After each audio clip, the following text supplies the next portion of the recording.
Hello, Tyson.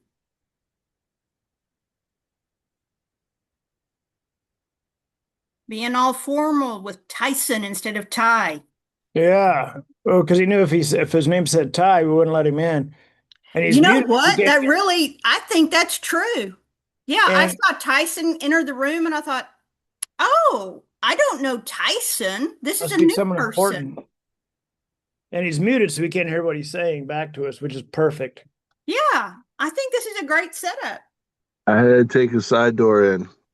Yeah, that's Go through, right. Yeah, yeah, through the, go through the window. Yeah, yeah. I was gonna say stuck through a window. Yeah. Well, Um, hey John, I got this lady I was going to send you. I don't know if you'd like to call her. She said she would do a 6 month lease option. But if I back up a little bit, it's actually like a rental agency. They're checking with the seller. I don't know if there's too many people involved, but they're mixed up on the Texas law. It's out of San Antonio. She said the owner would do it a 6 month because here in Texas we can't do longer than 6 months kind of thing. it's a property manager. Yeah. Yeah, that's a tough nut to crack because of the way property management set up. Um, but Okay. because I mean they make money on having more and more properties, right? They get X amount per month or X amount of per percentage of the rent, whatever.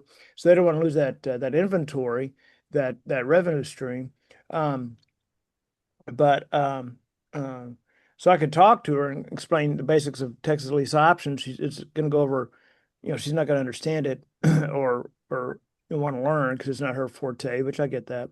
Um, but was this one that you did on a scrape or an expired or what Yeah, I was don't it? want to make a big deal about it. So I'm like running out of leads, so I just started contacting for rent by owners, and this Gotcha. was in Yeah. San Antonio. Yeah, that's how Yeah. they got back to me. I didn't know if it was a private or I'm making a kind of contacts. I mean, that one property we got that Jonette was going to look at with Melissa was from that list also. So, I mean, We some bought stuff that property, Tyson.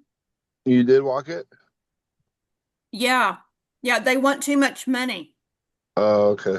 It needs a lot of work. That foundation was scary. I was kind of scared to walk through the house. Oh, wow.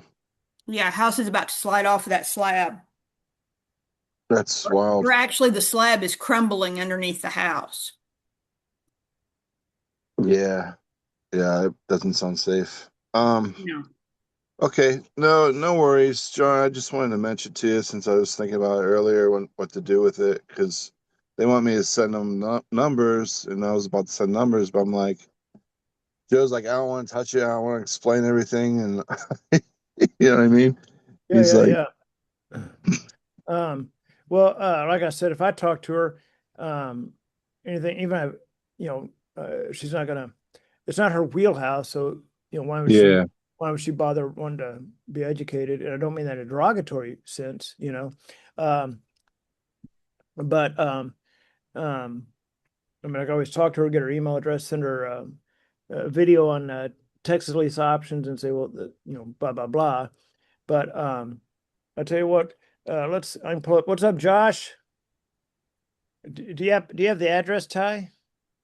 yeah. Man, Well, you come to my Zoom call. Your ass better be prepared. well, you know what? I was just thinking. Um, I put you on the spot about this one. I got so many leads. I mean, I just gotta, I've been so busy.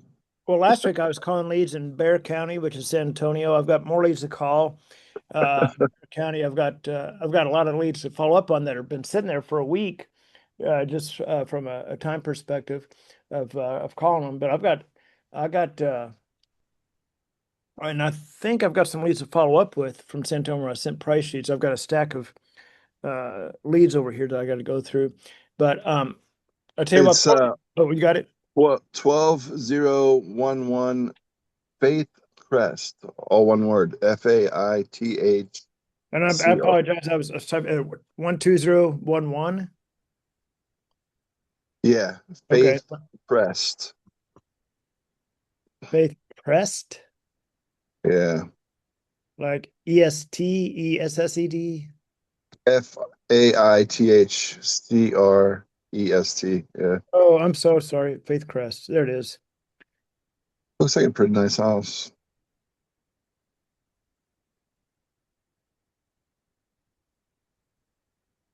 Faith Crest. Yeah, for 21.95 a month. All right. And so what was the last conversation with, is it Lily? Yeah, exactly. Lily, Okay, Andy. let me do a screen share here. So what's up, Spencer?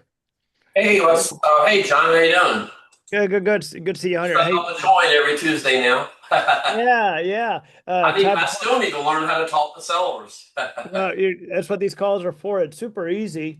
Um, Yeah. I'm gonna call her here in just a second, Ty. I wanna, Josh, what's going on, man? If you can unmute yourself, or All if you're in right, cool. position, Appreciate it. you bet.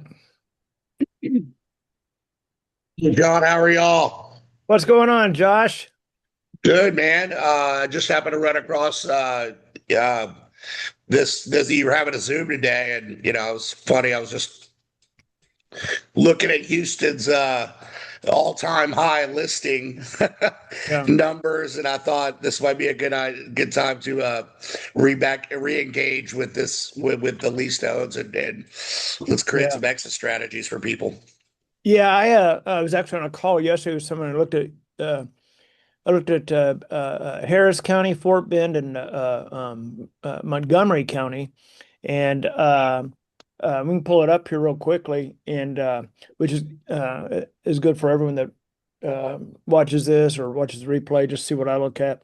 I was commenting today on someone's post about the wedding cake that I look at, and in any market. So so let's take a look at, because you're what area are you in, Houston, Josh, I assume? I'm trying to remember. Yeah, I got an office in Houston, and I'm based out of Lead City, so I'm all over. Okay. Okay. And while I pull this up, what as far as real estate in general, I know you and I have talked before, but what refresh my memory, what specifically do you work on in real estate, or what Come on. I'm actually on the lending side, on the commercial and residential lending. gotcha, I do a gotcha. lot of non-QM and tough lending. The retail guys can't touch or won't touch. We're Yeah, backup lenders for builders, and then investing side, I've kind of done everything. I mean, I've got Airbnbs, I've got some multifamily, and then I've bought and flipped, which I hate. I'm looking to start doing some new construction, but I see all these. I think your business model is more viable now than ever. Not that it wasn't viable before, but sure. I just, I'm an opportunist like anybody else. I'd like to spend some time, or invest more time learning about it, and see what I can do with it. Well, and not just you, but also for your clients that I don't know if you do any hard money or private money, but I do. okay. So we've had a few of now. I've had probably 4 or 5 calls with a gentleman that works with a family office, and they lend to investors um, for single family, and so obviously they've got borrowers that are now unfortunately having to go into foreclosure. So he's trying to he sees it coming. He's living it right now, which, I mean, they get the house back, but the point is they don't want the house; they want the money, right? They No, want they don't. the They will go pretty far lengths to not recoup that asset, especially in return. this market. What's. Yeah, well, exactly. So he was looking at, having conversations with him about what we do, because I don't know if all of his clients are here in Texas, but he was in particular curious about Texas. So I sent him all the information. He, very knowledgeable guy, read through every bit of what I sent him, and then had follow-up questions about specific sections in the property code, to be able to take his or refer his borrowers to us as, hey, they can help you with the exit, right? Because the exit's the hard part right now, obviously. So, but let's take a quick look here. I'm going to pull this up. And this is, I mean, this is what you're living this right now, so I'm not going to be showing you too much new, but this is really good for anybody on this call. Let me pull this up here. Do do do do do do share. So what I look at is I call the wedding cake. And so there's what's up there. So there's Fort Bend. And I like to take these three counties. I mean, I could include Galveston County, but take these three counties. Obviously, Harris is the bulk of them.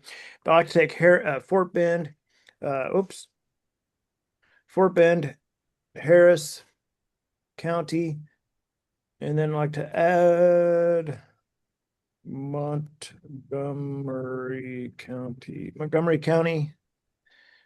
So I think that's the north part. So, so we've got these three counties. Obviously, Fort Bend isn't nearly as big as as far as well, Fort Bend had a lot of new construction, but nevertheless, I like to look at this. And what I do here is, so with these three counties, I'm going to get this out of the way here so I can see. With these three counties, you can see up here, I know it's tiny, but it's 47,204 homes. Now, I haven't put any parameters or filters on this or whatever, but I will put, I'm going to put a couple of filters on here. I'm just going to go with house. So we're trying to exclude townhouse, condos, and all that. So, and this is going to have foreclosures, new construction. For the purpose of this call, I'm going to leave those on there. I'm just going to see what that number was. That was 36, just under 37,000 houses on the market. So that means the bottom of our wedding cake has 37,000 houses. So a seller's competing with, 37,000 homeowners. But now let's put another filter on there. So the bottom of our wedding cake's 37,000. Now let's go over here to time on Redfin, and I'm going to go to the next layer of that wedding cake, which is more than 30 days. So I put that on there. It's going to recalculate it, and it's 26,280. So what was that first number? What I say it was, Josh? That first number was at 37,000? It was right under 37, I think. Okay, 37. So even after 30 days, these people still have 26,000 houses they're competing with. So that next level is still 26,000. Okay. So that tells me it's a very, very weak market, right? You've got oversaturation in houses, people dropping prices if they can. If they bought in the last 4 years ish, they can't sell because they're negative equity because they either paid top of the market or on top of that, they may have got into a bidding war. I was posting about this today. So anyway, so you've got a lot of houses on the market. Which, by the way, when I was looking yesterday with this other gentleman on Zoom, I hadn't looked at Harris County in a while, and I was blown away at what $400,000 will get you in the Houston area. Obviously, depending on the area, right? You're not going to get a $400,000 house in River Oaks. But there were some beautiful houses for certainly under 450. I was like, oh my gosh, that's a nice, these are some nice houses, right? For that 400 price range, even 350 or so. I was blown away. So you can get a lot of house in Houston. I mean, look at this. Here's 3384 square, 5-bedroom for 400,000. That's exactly what I'm talking about here. Look at this cute little house, 264. Look at this house, 400,000 for almost 3,000 square feet over in Cypress. So, so yeah, so that's just crazy. But so you've got the bottom of the wedding cake at, I think it was 37,000. Next layer is 26 and some change. So this is a rough market. So from your perspective, Josh, as far as what you do, I would look at what we do anyway, the service we provide and what we do. I would really look at this with your with your borrowers. I'm sorry, with your borrowers, and say that that they're having some issues moving their property. Say, hey, we got to move this thing. And you may want to look at, whether they contact us or not, or do it on their own, but look to offer it another way. And that's why, I made a post today about real estate agents saying, hey, if you have listings that are you're having problems moving, jump on this Zoom, because you can provide different solutions to your seller. In your case, that seller is an investor that borrowed money from you, if it's hard money or private money. Um, and but a little side note here, I want to make sure you may be in my phone, Josh. I don't know. I want to make sure to get your phone number, because I'll do a follow-up call with you. Um, uh, uh, Maybe today, just reach out to you later today about some other stuff as well. But actually, let me do that now, or I'll forget. Because once Ty Sherwood starts yapping his mouth, I get lost. My eyes glaze over. Just a second here, Josh. What's your number, Josh? In the chat too. Oh, 281 got it. 707 2815. Yeah, my broker and I have had a conference call before, and some of our Yeah. rent to own like products that aren't really rent to own. They're more like deeded to own kind of products that it's similar to, that Well, are exit strategies for maybe some of your guys as well. So yeah, and we can have a deeper conversation on that, about that, and if we can jump on a Zoom and kind of dive into what you've got, and see where we could help on that as well. Um, right. so, but yeah, so Houston market suffering. San Antonio is hurting. Well, most markets are hurting. People talk about the Remember real. Dallas, right? Yeah, well, and I'd have to look at Dallas County. I really don't do much in Dallas, Josh, unless it's brought to me. I don't market there for properties. Just because I was born and raised in Fort Worth, and people from Fort Worth don't like going to Dallas, or don't like Dallas. We run over there, have a really nice dinner, and get the hell home. you know, uh, Right. or go see a basketball game, then get the hell home. But we do enough in Tarrant County alone that I just don't need to tap into the Dallas market, or any other market, really, to be honest with you. I am doing a little bit in San Antonio, just because I was there earlier this year, and I've got good boots on the ground there. But anyway, so having said that, oops, okay, she's in the room. Okay, but yeah, let's have a call.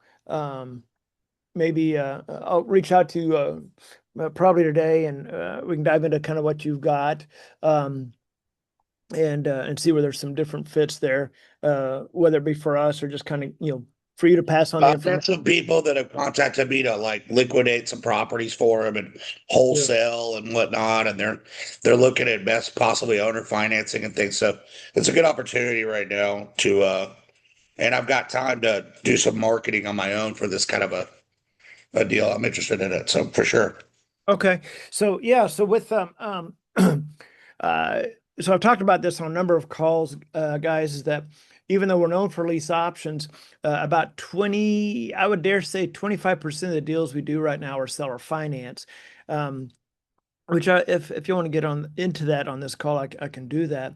But uh, so we're packaging up seller finance, or structuring the seller finance to the seller, and then packaging that up, and then marketing the property seller finance. In some cases, both seller finance and lease option, depending on what the seller or investor is looking to do and what works best for them. So yes, we do about 20. I would say almost 25% right now of the deals we're doing are seller finance. Which are because there's a bigger buyer pool out there, especially right now for seller finance. And so if the house, like this house, I'm just looking at this house right now that's on my screen, just because I mean, without clicking at the pictures on it, looking at the front, I'd say, oh, that could totally be a lease option. Looking at the price, I'm thinking seller finance, just because it's below 200,000. I don't like the lease option houses in that price range, just because it's one, more difficult to find the buyer that fits our program, and two, you have to be even more careful you're not getting a glorified renter in there. But you can certainly lease option these, a house in that like that. Again, I'm not going to click on the pictures, look at it, but just in that price range, you can certainly lease option that all day, every day. You just have to be more stringent, if you will, more careful on your screening of the buyers, and make sure you're not getting something that just happens to have $8,000 because grandma passed away and gave me $8,000 in her will, and they're just glorified renters, right? So you just have to be aware of that. But anyway, yes, that's Houston right there. But yeah, so there's the bottom of the wedding cake. The next layer is over I believe 30. that's an all-time high as well. Yeah, I and think I'm that's not. a, It may be. It may be. Yeah. I know And it's almost 6 months of inventory.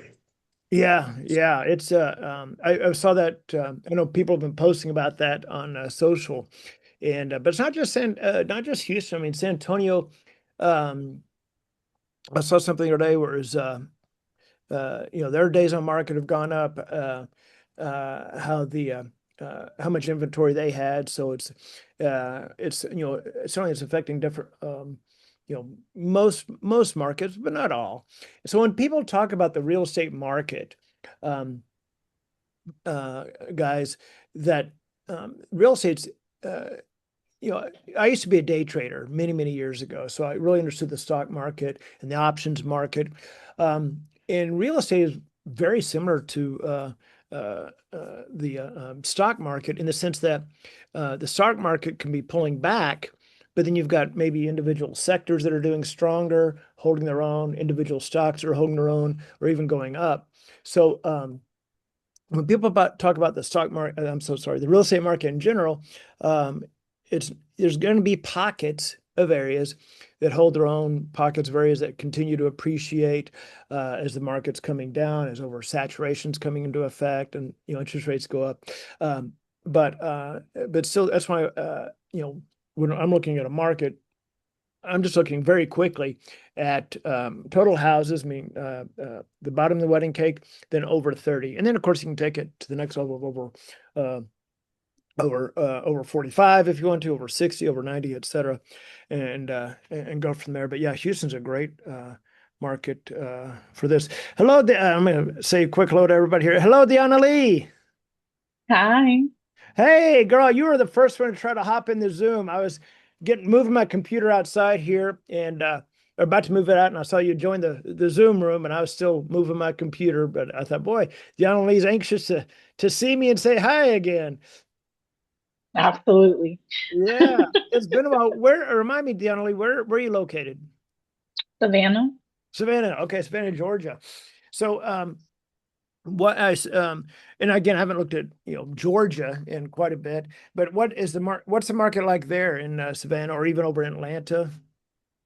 So it's previously it was a hit or miss, for the lease options. People were still kind of getting used to the ideas. Savannah, Pooler area, there's a lot of factories going around, so they're doing a lot of new builds. The other thing here is that we're in between two military bases, so you do have, some people who do want to get into let's buy a property, use some of their benefits before they get out of the military. Yeah. So it's growing. It's growing. It's definitely growing. Mhm. That's what's going on out here. Yeah.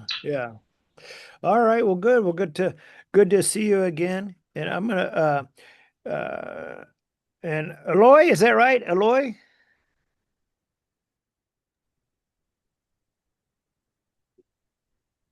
Eloy may not be able to talk.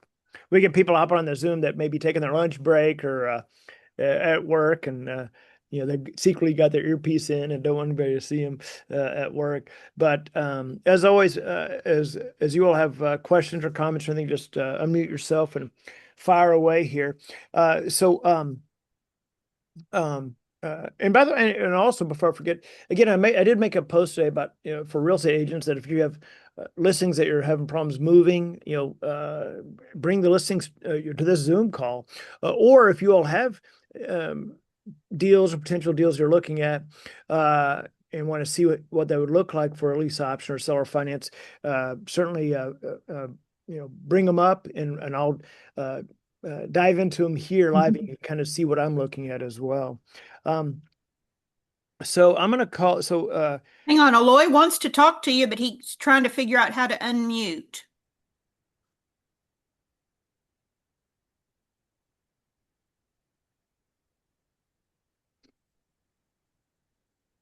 Aloy, do you see the microphone icon anywhere?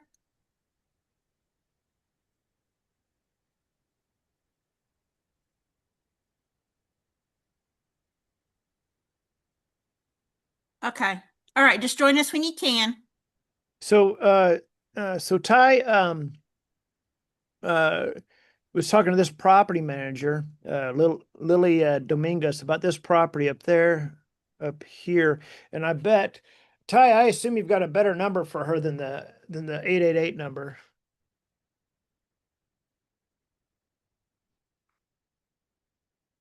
Let me pull it back. Really, Lily handy, right? Really Yep. handy. She's really handy. Lily is really handy. We got it. I got her card. I could send you her card. Well, just read me your number. Okay, it's 210-999-9870.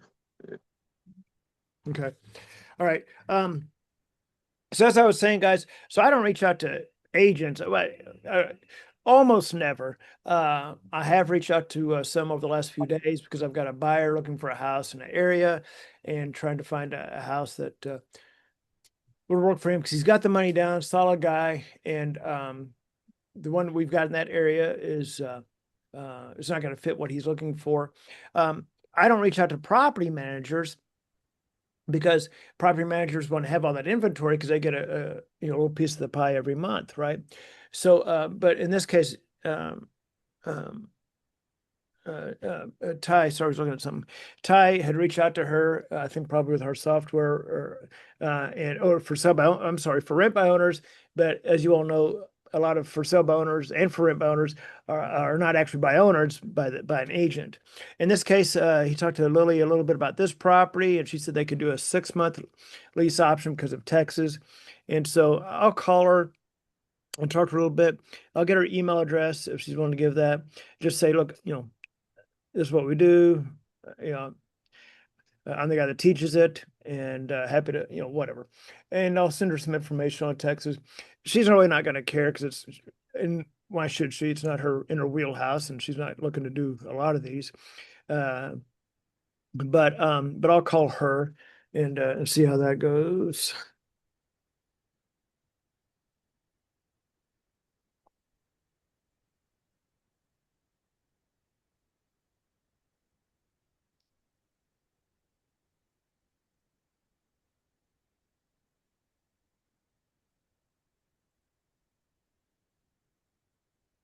When did you talk to her last, Ty?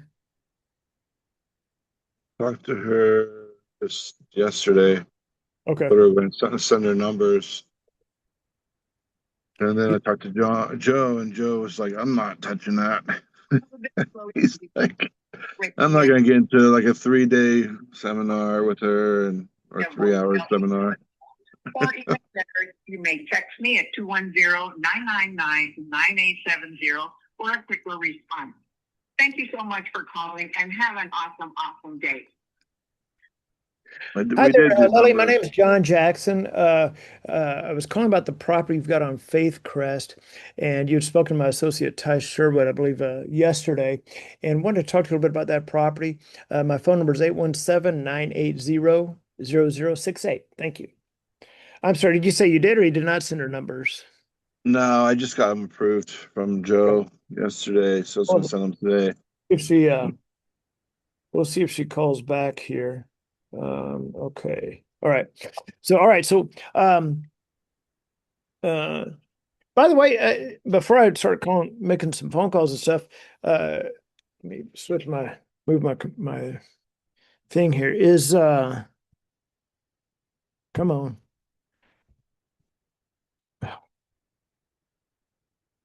So I'm looking. Hey, Josh, before I start making some of these calls and stuff, do you, since you're on the line here or on the line on the Zoom here, do you have anything currently in the wheelhouse that um, or anything you're currently got in the books that you're looking to try to do something creative with, or come up with another solution with?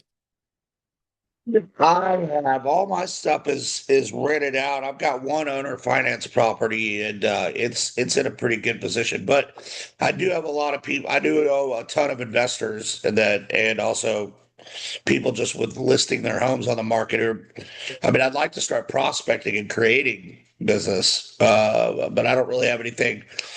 I do have one lady that might be interested in this, and I can talk to you about that one afterward. It's a property over in Friendswood. She's in a good position, but yeah, I'll be honest with you. I need to learn more about it. I'd be lying if I told you I knew. You probably think I know more about lease to own and rent or owner financing than I do. So, Well, that's all right. No, I just thought, yeah, and you and I will connect offline for sure. I just thought if before I start making calls, if you had, a property or a couple of properties that I'm here to that figure out how to connect the dots so I can create yeah, some deals. yeah. I thought if you had something right now, I'd go ahead and pull it up and kind of walk through, what that might look like. But yeah, so let me minimize that. So I've got a So I've got on last week's call, I got a investor in California. Investor in California. He'd actually reached out to me on Facebook Messenger. He was buying short sales and wanted to talk to me about exit strategy. So I actually have to send him numbers on 3 properties in California. Well, you talk about a serious contrast, guys. I was looking at Houston yesterday on Zoom and was blown away at what you can get for 400,000, certainly under 450 in Houston right now. And then later the afternoon was looking at his properties and was like, man, who pays that?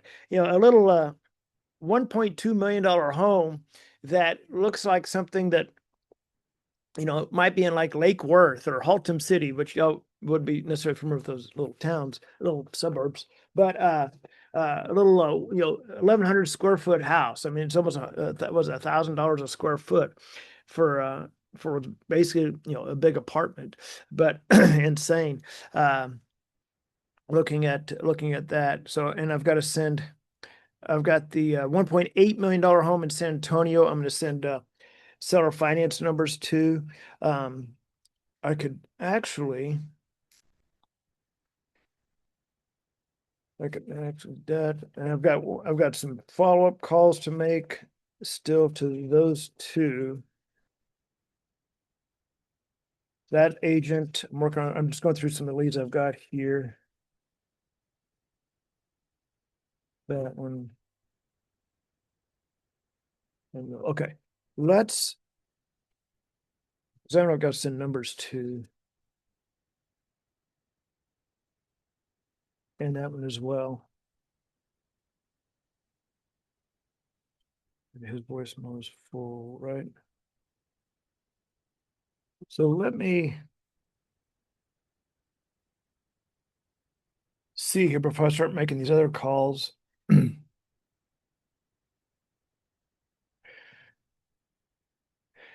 Yeah, I've got this seller finance property that we just the numbers on. I've got to repost that today on update leasing to buy and repost that on our website. I'm going to check to see here real quickly if I sent this out to the seller before I call him. And I'm going to make some. Then we'll start into the live phone calls. Oops.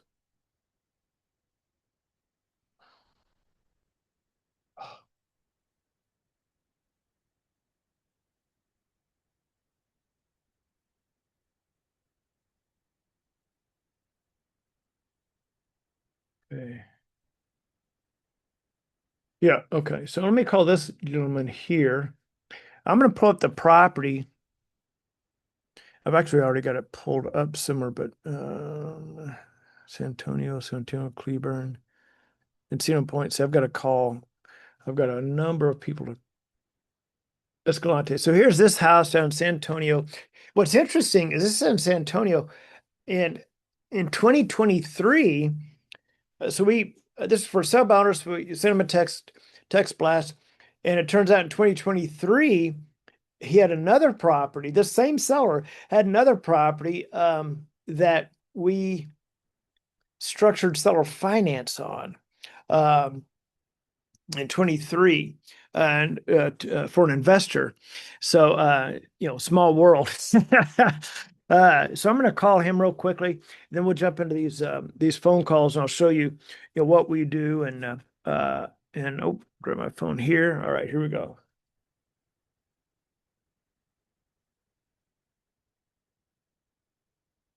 714 Lynn Coleman. See, I've even got him in my phone. Now he likes to talk. I'm giving you a warning here.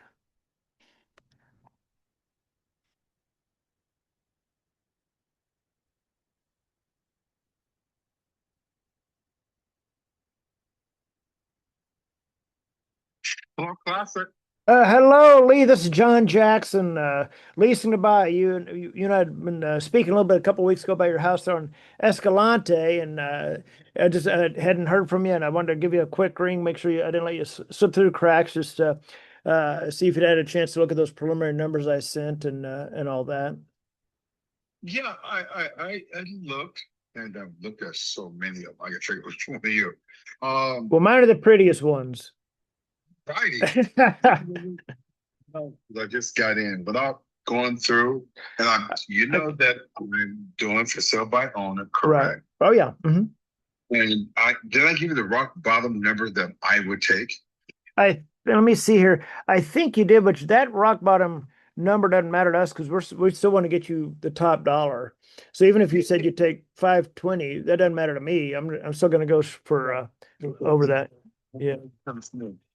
520 is that they paying the whole thing. Okay. 550 is that I would take the responsibility because everything with mine is great. I always sit there one click because when Trump got in the office, he cut all that stuff out. So I didn't get my $5,000. Oh yeah. I didn't get every year. I could use it, probably total to another $3,000 or $4,000. You know what I mean? Mm-hmm. Getting tax break. And last night, my wife saw on the next door app, this lady was complaining, I'm tired of my electric bill being $500. It has been so hot. Yeah. I think the winter time is going to go down maybe 200. People go put on jackets and things in the house and walk in a cold house, but you can't take off, be naked in the house and the doors and windows all open. Yeah, but I tell you what, if you look as good as me, you can. Go ahead.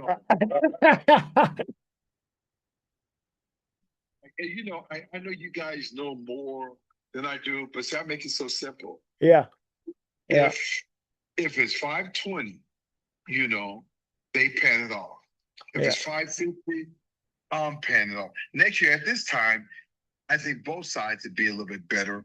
I could pay a little bit more because the house would be worth more money. You know that, and I know that. Yeah. Well, let me ask you real quickly, Lynn, on that solar, because I don't have any notes about that. And which, by the way, I'm gonna because it's been a week or two, I'm gonna resend you those emails again, just so it's top of mind, so you can kind of go through that, review those again. On that solar, just ballpark, how much is owed on the solar? $30,000. $30K. And about how much are your payments on the solar? $215. $215. Okay. And like I said, my light bill, one time we got a zero thing in. That was in the wintertime. You can't say when the winter because hey, I don't like the heat on. It gives me a headache. Yeah. So I said, hey, I just put on extra clothes. Yeah. And that's it. So I'm keeping the bills and stuff like that. And so they could see. And I would tell them my experience in here. But if anybody asks me again, I'm saying that, well, that's between you. Let's look at see if you get any rebates. They keep those rebates. They are total guaranteed, and you're going to stay here for 15 years. And obviously, it's 100% worth it. Yeah. Trump there in the office, cancel all that stuff. And I know I was going to be here maybe another 3 years. And that means be about another year and a half from now. I'll just sold the house no matter what, because I'm heading back to California. Gotcha. Oh, gotcha. I was just talking about California. I've got an investor out there doing short sales, and he brought me a few properties I've got to run numbers on. And earlier, this was yesterday, I was looking at Houston at with someone on Zoom, looking at the Houston market, which I hadn't looked at in a little bit, and I was blown away what you can get for $400,000 or so in Houston. Some nice houses. And then later, I was looking at some of these houses the investor in California brought me that were out there in California. And it was the exact opposite. It was, for $1.2 million, it was a little, what I would call maybe a shanty or a step above a shanty. It was crazy. And the house was built in 1960. Oh, yeah, exactly. That's exactly what this was, like late 50s or something. 1100, yeah. I guess in 2018, it was a 3-bedroom, 2 baths. The lot was a nice size, but the house was 1,500 square feet. Yeah. I was rushing to get out. I got $875 for it. Golly. That same house is worth, I think, probably 1.1. So you figure, they could get $995 for it. And see, don't forget in that areas, so a lot of Asians and everything else. That's fine. And they've been doing this for years, and more. They'll live together. So, yeah. 4 or 5 paychecks coming in, and then they'll buy a house. And California know that because years ago they knew, and the Asian people, they was really, everybody was just expanding their houses, putting 6, 7 bedrooms. So for a while you couldn't do that. Then they had to be called a mansion, and then they would charge you more taxes. So that was working for them for a while. But when things got so tough, either they would have to allow them to do that, or people's moving out of California because you just can't. Like me, hey, I got some paychecks coming in. Yeah. If I move back to California, but we're going to downsize so much, we'll be just fine. But I feel sorry for families out there, but they're so used to it. And who's really doing it is the Asian family, Hispanic, and Samoan. The Black and white families, you can stay with me for a few months, and then you got to go. Yeah. I mean, that's just truth. I've done the survey. People told me, is it like it was years ago? No, because now they realize it. And we believe in our kids out on their own in their own place at 18 and 19 years old. So, but Houston, but see, they got some problems, floods. Oh, sure. Yeah. There's no doubt about that. Yeah. I like Houston. My brother live out there, but so if I do, I'm going back to California. Yeah. Otherwise, I can stay in San Antonio. Yeah. But I'm ready to go back home. Well, I miss my beaches. Yeah. 72, I'm a downsize. Yeah, I hear you. Well, it is beautiful out there. That's for sure. Lee, I tell you what I'm going to do is I'm going to resend you the emails I sent you, just so you've got the numbers, top of mind and refresh there. And then we can, circle back tomorrow if you're available, kind of run through the numbers, see if we need to make any tweaks or whatever, and go from there. Okay. Yeah. And like I said, it makes them so you won't do too much paperwork. See, we are making things so difficult. It's easy. If they're going to pay $550, out of that, like I said, once I pay off my house, if it's done that way, I think it's going to be $144,000. Of that $144,000, I'm going to take $30,000, pay off the solar, and the realtor, I get $10,000, $11,000. I'll walk with 1 or 102. Simple. Yep. Just got to pay it. Well, I'm gonna resend you these emails, Lee, the two emails, and then maybe let's you and I connect tomorrow. Does that sound good? Yeah, that's no problem. And like Okay. I said, I tell people, and I'm gonna say this all because I'm doing ministry. I'm a sinner just like everybody else. I fall just like everybody else. God expect much more from me because I know much more, and I'm getting there. But everybody, if you pray and trust in Christ, God, He'll bring that person. Because the way I would do this, I'm sorry. Now I talked to my friends at the bank. They said, "No, that is good." Person got all the down payment, but they don't have the credit. And if they have the credit, what they got to go through to get a house, it's a nightmare. Some people are not ready for that right now. My way, get in. And we're related. You're going to still be their realtor. You can help them every month to show them how to have all that paperwork in order, all their taxes in order, and everything else. And they'll be paying you again a little bit for doing that. And it's worth it. And they can build up their credit, because if their credit's not at 7 something, they're going to get a much higher rate, and then they got to pay down. And you know that, and I know that. Yeah. Yep. That's simple. So they can build that credit up to 800. You know how to do it. Realtors know that. And they can just roll. Easy, take your time. So we have to sell that to them. And some people are completely ready to want to do it. That's fine, because I think everybody needs to go through that kind of experience. My lifetime, I've been through it a lot of time. So I know. But anyway, yeah, I'm going to call the wife right now and say, now give me your company's name. Leasing to buy.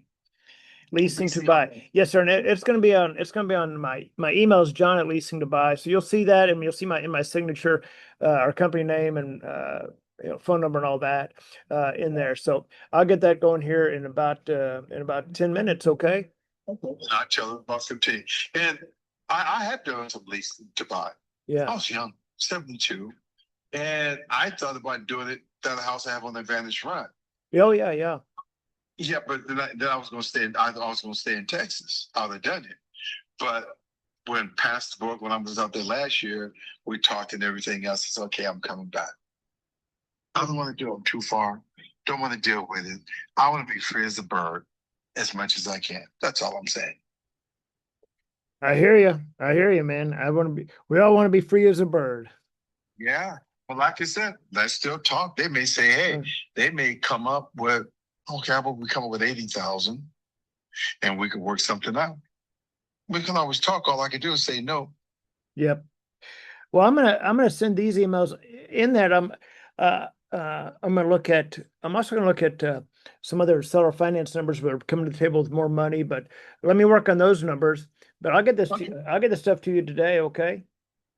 Okay, I appreciate it. All right, Lee. Ain't nothing more. God is good. If we faithfully pray, God is good. And we only need one person. Mm-hmm. All right. Appreciate it, my brother. I'm going to call her right now and tell her that in about 15 minutes, she suspects it's something leasing. They're on there, and just keep it, because she gets hundreds of emails every day.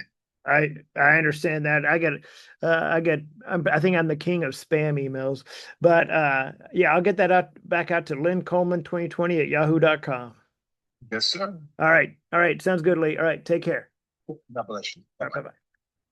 All right. I told y'all he likes to talk. Really nice guy though. So a little background on this. Let me get rid of that. We had done a deal for him on that other house, Advantage Run, a few years ago.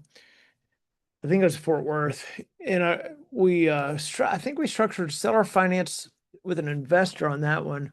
Well, anyway, he's got this house in San Antonio, and we did a scrape for Bear County. I sent a text blast, and what do you know? It was a potentially repeat customer that got our text. So I'm going to go back here, and I want to pull up the emails I sent him. Lynn Coleman, there we go. Yeah, Advantage Run. 2023, September. Huh. Interesting. So here, I'll show you all these emails. I mean, y'all have seen these emails before. I'm going to double check the numbers on this one though. Yeah. So, share screen, mail. So here's, the first one I sent him right here. Oh, no, I'm sorry. Here's the first one.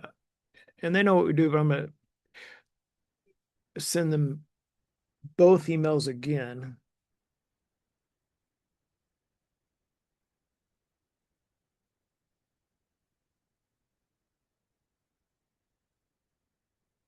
Four one Escalante run.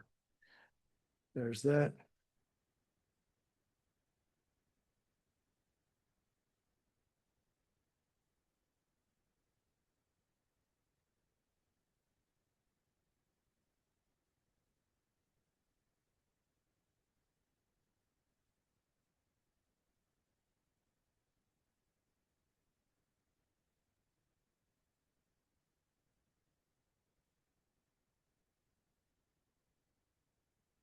Figures. Okay. So here's this email. It's got the little PDF that goes with it. Boom. That's the second one I sent that has the preliminary numbers. Come on, come on, come on. Copy.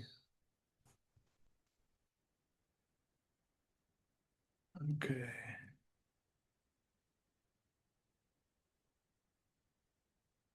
Nope. Preliminary figures.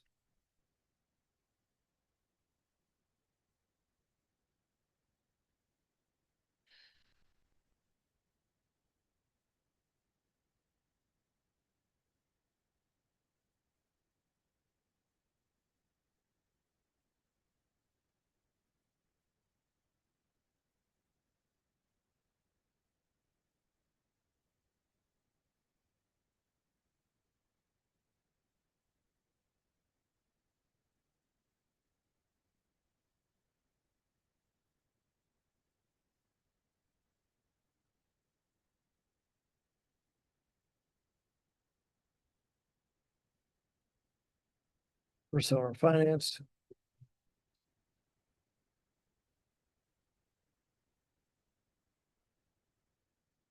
Okay, so here's email number 2. It's got all the numbers in their price sheet. Really simple, and there you go. I'm gonna put numbers together for him on seller finance as well. So he kept talking about, if someone's got, whatever we said, 50K down or whatever the case was. So I'm going to talk to him about, I'm going to put some numbers together for that on seller finance. So I'm going to, hey there, Cynthia. I didn't know Cynthia was in here. She came in at the same time Deanna Lee did. Oh, hey there. Sorry, John. I knew it. I knew it. And I almost Sorry, disappointed. but it's not Cynthia. Oh man, well, good. Glad you're on here, man. So, in case for those of you that don't know who Cynthia Castillo is, and you heard that voice, Cynthia is in a transitional period, and so which I'm not. This is a judge-free zone. And she's already grown a nice beard.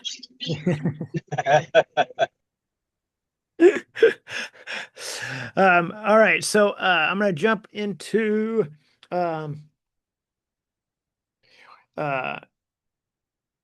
actually, if I can do this on this call, I can do a Loom video on this call. So I'm going to do, and I almost hate to do this because I don't want to confuse people, because this call is about talking to sellers, not seller finance. But might as well show them what we do. yeah. Oh, am I sharing my screen? Yes. Let me start over here. I'm still seeing the email. Okay, yeah, I'm trying to stop that.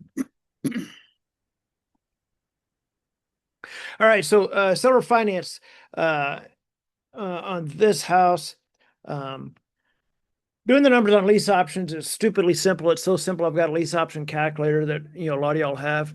I do the numbers very, very quickly in my head, so I don't use a calculator. But with seller finance, there's some more nuances about it. Who's your target avatar? What's the price? What's going to move the property? The two numbers that are going to move the property are the down payment and the interest rate. So in this case, I don't know his mortgage information, but 23, yeah. So I was thinking out loud there. Anyway, so I set the house price the same as I did on the lease option, 565, 1, 2, 3. Um, I'm gonna say let's look at it 50,000. That's gonna be a little bit. If we put a 50,000 down, obviously the buyer market's smaller for that. Not gonna have as many people that have 50,000 down. I'd like to see it lower than that, but let's go with 50. I think he threw out that number, 50,000. Amortized over 30 years. I'm gonna put 6.5 on here. Let's play with that number. 6.5% interest. I mean, that puts his payment P&I 32.55 a month coming to him.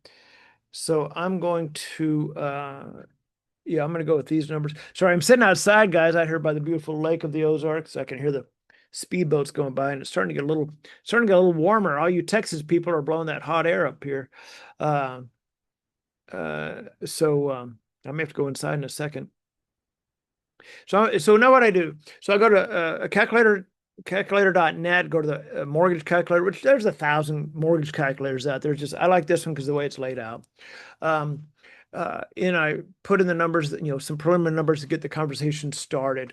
So I'm going to hit, so now then I go to Loom, Loom. If y'all don't have Loom, I'd highly suggest it. It's, I think it's free up until, they've got different packages, but for all I use it for, it's free. LOM. If it's not free, it's like $10, but I use it a lot. Anyway, then I hit start record, and you're going to hear me do my thing here.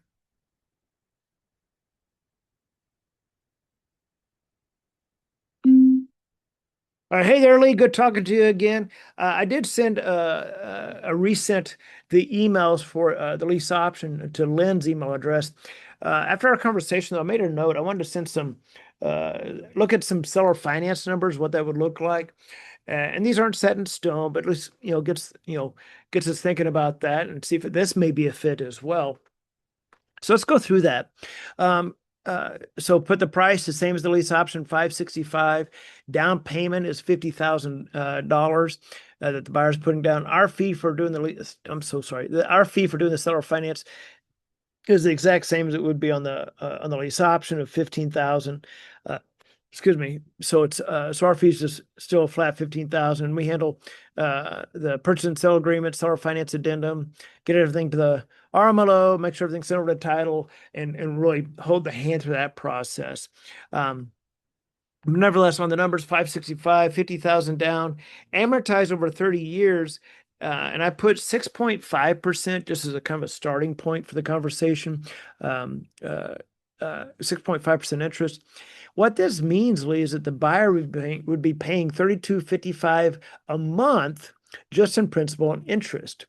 As far as taxes, insurance, solar, HOA, that's all on the buyer now. Okay, so they would take over all of that. So you're not paying taxes and insurance, so that saves you obviously a fair amount on that. And we can play with these numbers, but this gets us at least, I think, pretty dang close to where we'd be if marking this seller finance. Some sellers are very hesitant to do a seller finance, thinking they're going to have to hold on to the house for 30 years. Or, of course, they'd be getting payments for 30 years. But the truth is, you can put a balloon on there, say, of 5 years, 7 years, whatever, where that buyer has, say, 5 years or 7 years, whatever that may be, to refinance the house and then cash you out on the remaining amount. In the meantime, you're making that cash flow each month. Now, nobody lives in a house for 30 years, it seems. But if they did, and you held the note that long, you'd actually make 656,000 just in interest. But just something to look at there with seller finance, and we can talk about that as well tomorrow when we reconnect, as far as playing with these numbers, because we're finding, Lee, that houses above 600,000, 650, there's a bigger buyer pool for seller finance. So, and you're getting kind of close to that point as far as price range. But let's follow up tomorrow, and we can walk through these numbers as well. So now it's going to give me a link. I go here, boom, link copied. I go here. Oh, you can't see this now. There we go. So if I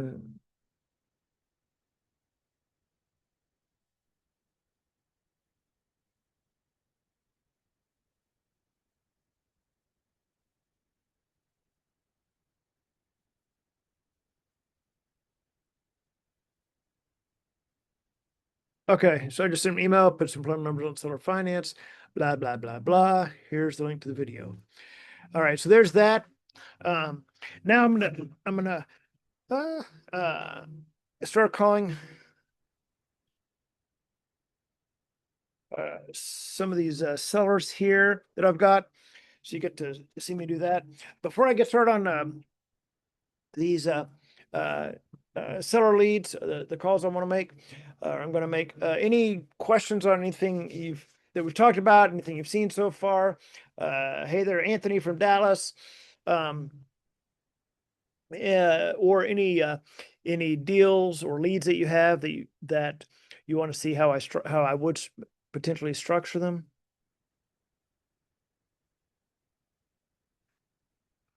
All right. Hey, John. This is Yeah. Anthony. Yeah, Anthony. You just said that you're going to call a bunch of seller leads. Where are you getting these seller leads from?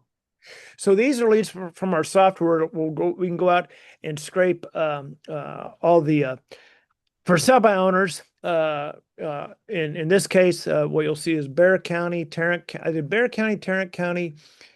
I think I made an yeah, I'm sorry, Bear County, Tarrant County. I did Johnson County, but this has been a couple of weeks, but they're still sitting there, and there's a bunch I need to follow up with still. So, but that's where we get these leads. We grab those for sub owners, then text blast them. When I show you the screen, you'll also see a lot of expired leads in there. Those are great leads as well. That we can upload expired leads in there into the system and text blast those. All right, sounds good. Yeah, sounds good. I just wanted to get the whole process. Yeah. All right, so let me go over to this screen here.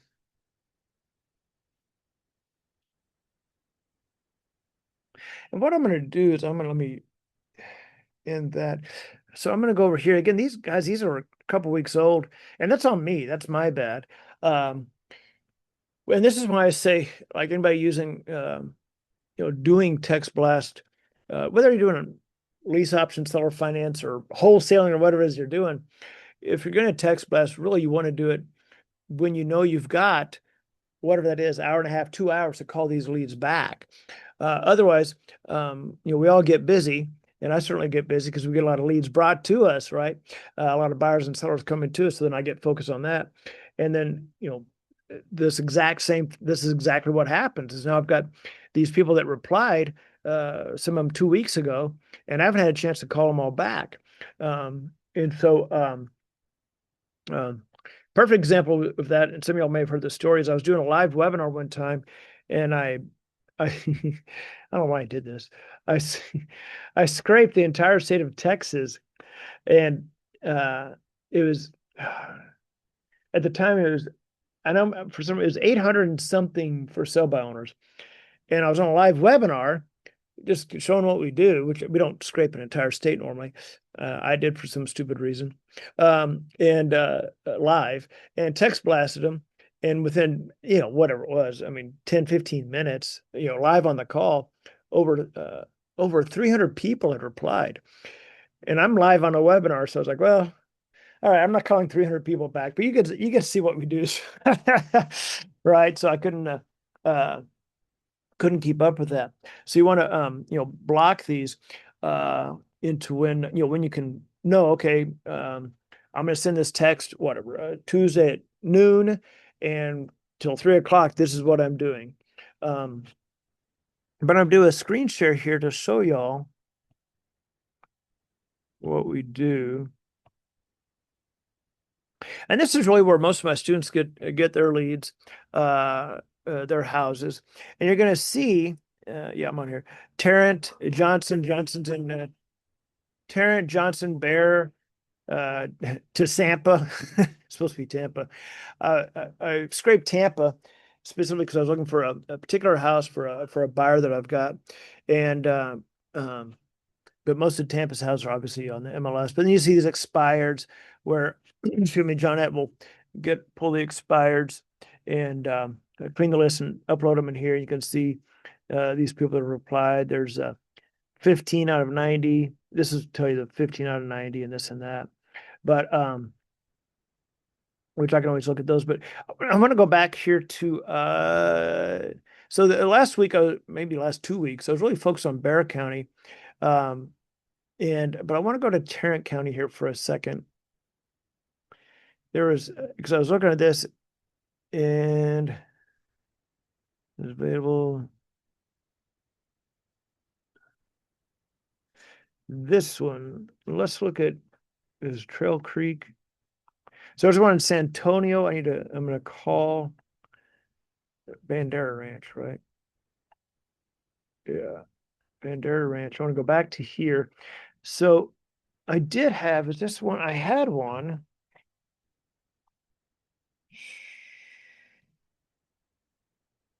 On here. I'll have to find it. I think it was an automated thing.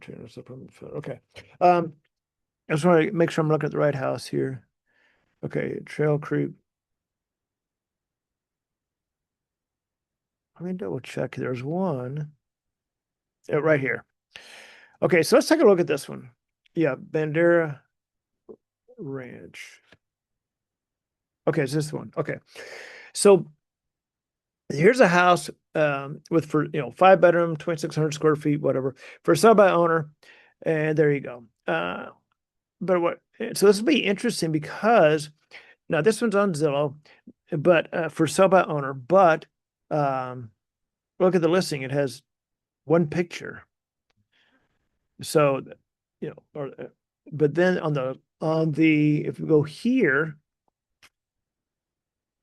Bandera Ranch, view conversation, you're going to see I sent my basic text, and then this looks like a bot, whether it's Go High Level or whatever it is, I don't know, but it was a chopped up, broken down text reply about if you apply your rent and then apply sort of the option, forfeit this, forfeit that. I'll need proof of funds, whatever. Option can blah, blah, blah. But you can see how that text reply came through in chunks, which is odd. So I'm going to call this number. I sent a reply. I don't know why it didn't go through. Okay, so where's it been? Okay, this one. 972. So let's go. 469. Now, what I could do is, let's do this real quickly. Now, I don't spend this much time analyzing, if you will, a deal. Roanoke is Denton County. Part of it may be Tarrant. Roanoke is north of Fort Worth, guys. It's really been exploding up there with all the restaurants and people moving up there. It's a really cute area. But I think that may still be Tarrant County. I'm just curious if this one is in. I'm just curious who owns this house. 3525 Bandera Ranch. 35.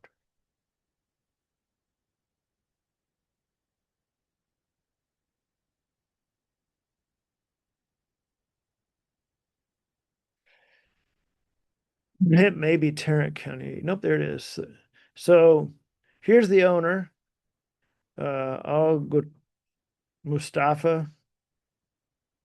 obviously from I would guess maybe Africa, somewhere in Africa, which doesn't matter. I'm just but anyway, the point is, I was just curious to see who it was.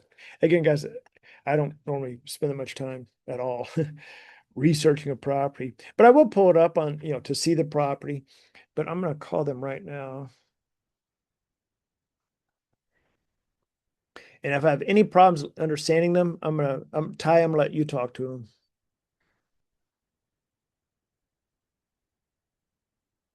350-4290.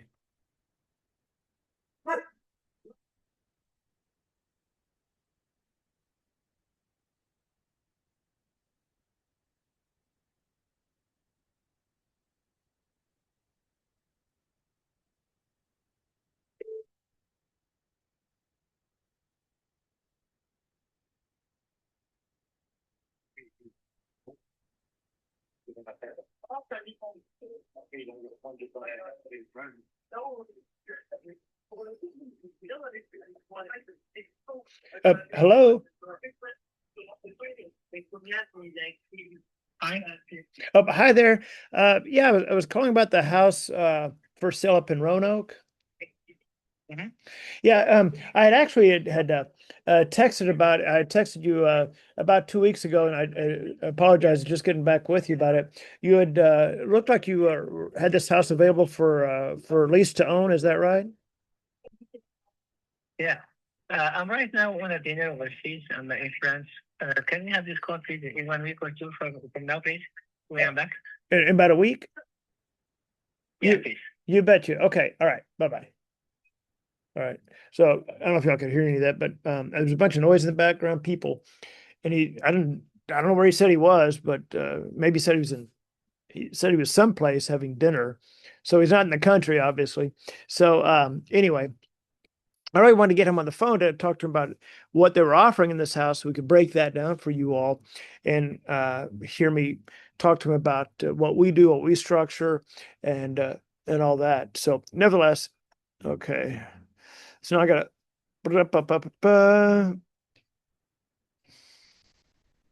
okay, so there's that one. I'm gonna update this note. Oops.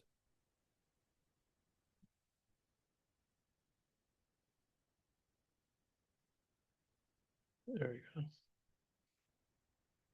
All right. So where are we here? This was Tarrant County. So let's go through some of these Tarrant County uh so if y'all have seen me call sellers before and work the software, I say to call all three buckets because your replies are going to go into all three buckets.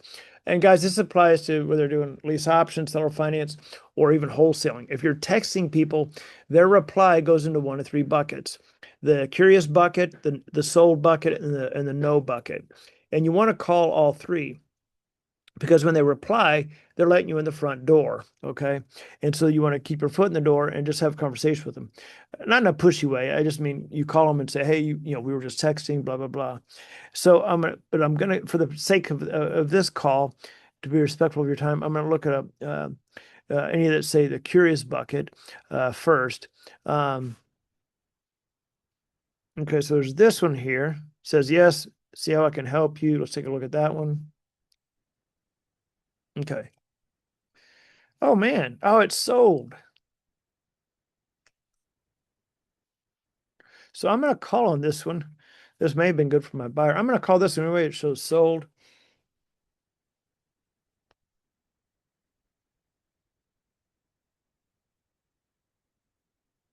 Nine seven two 277 7520. So I want y'all to really listen to this call.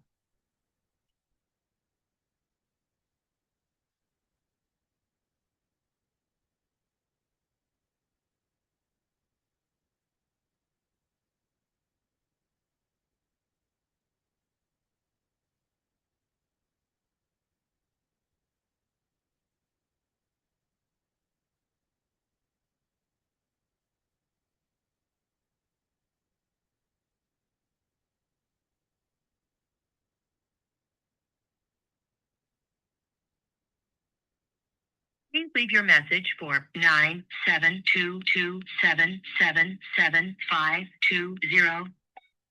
Hi there. My name's John. I was reaching out about the property that you had on Trail Creek over there in Keller School District. You and I had texted a little bit a couple weeks ago, and it looks like you sold it, so congratulations on that. But I wanted to speak with you for just a moment, see if you had another property up in the Keller School District area, or up even in Northwest ISD. I'll shoot you a text as well. But my phone number is 817-980-0068. Bye-bye. All right, I was really hoping to get a hold of that person so you could hear that conversation.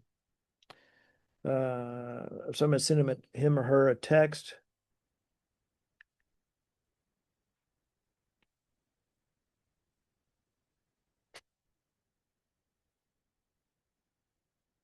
Looks like you.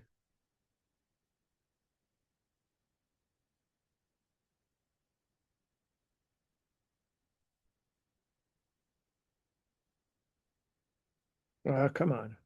76244.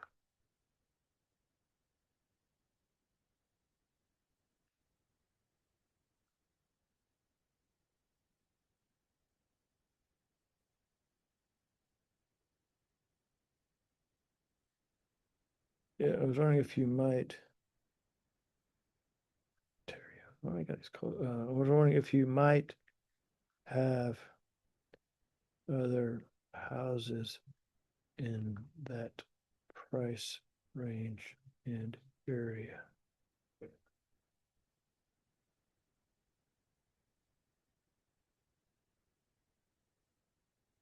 So I just sent this seller text.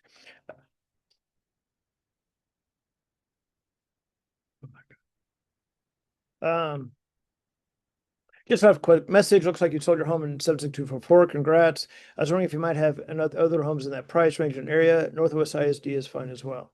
I'm going to put in the notes here. I know this is not super fascinating. Hopefully we will get a hold of somebody here that's not in Turkey or wherever he was. Okay,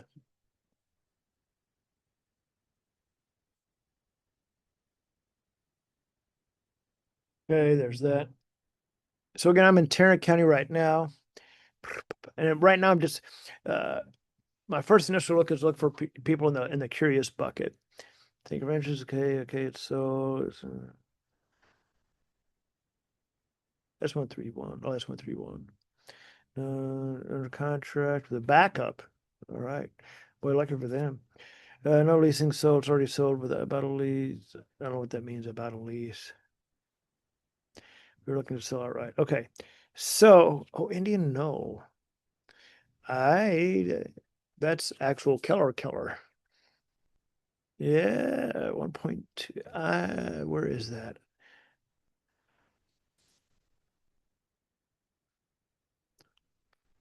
Yep. That's why I knew it. Bear Creek. Yep. That's a great area. Man, it's how long?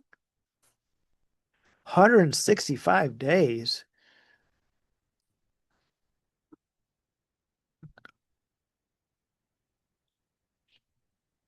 Hmm. You want to call them? Let me get rid of all these. Okay. So that was no, which one was it? So I'm going to call them. Let me check this. Did Aloy ever figure out how to work Aloy's microphone? 817.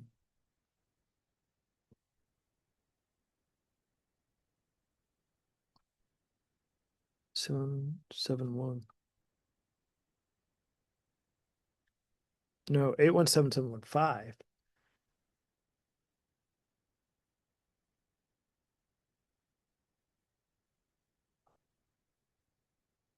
How many acres is that on?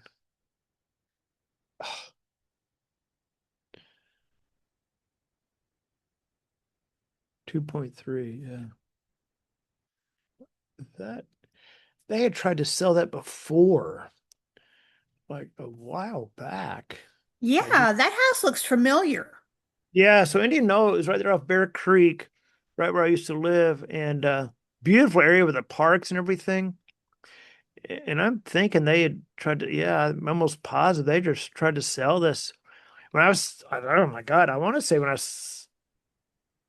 maybe when I was still living in Keller. No, I've seen this in the past year, Mm. year and a half. Yeah. All right, I'm gonna call him here.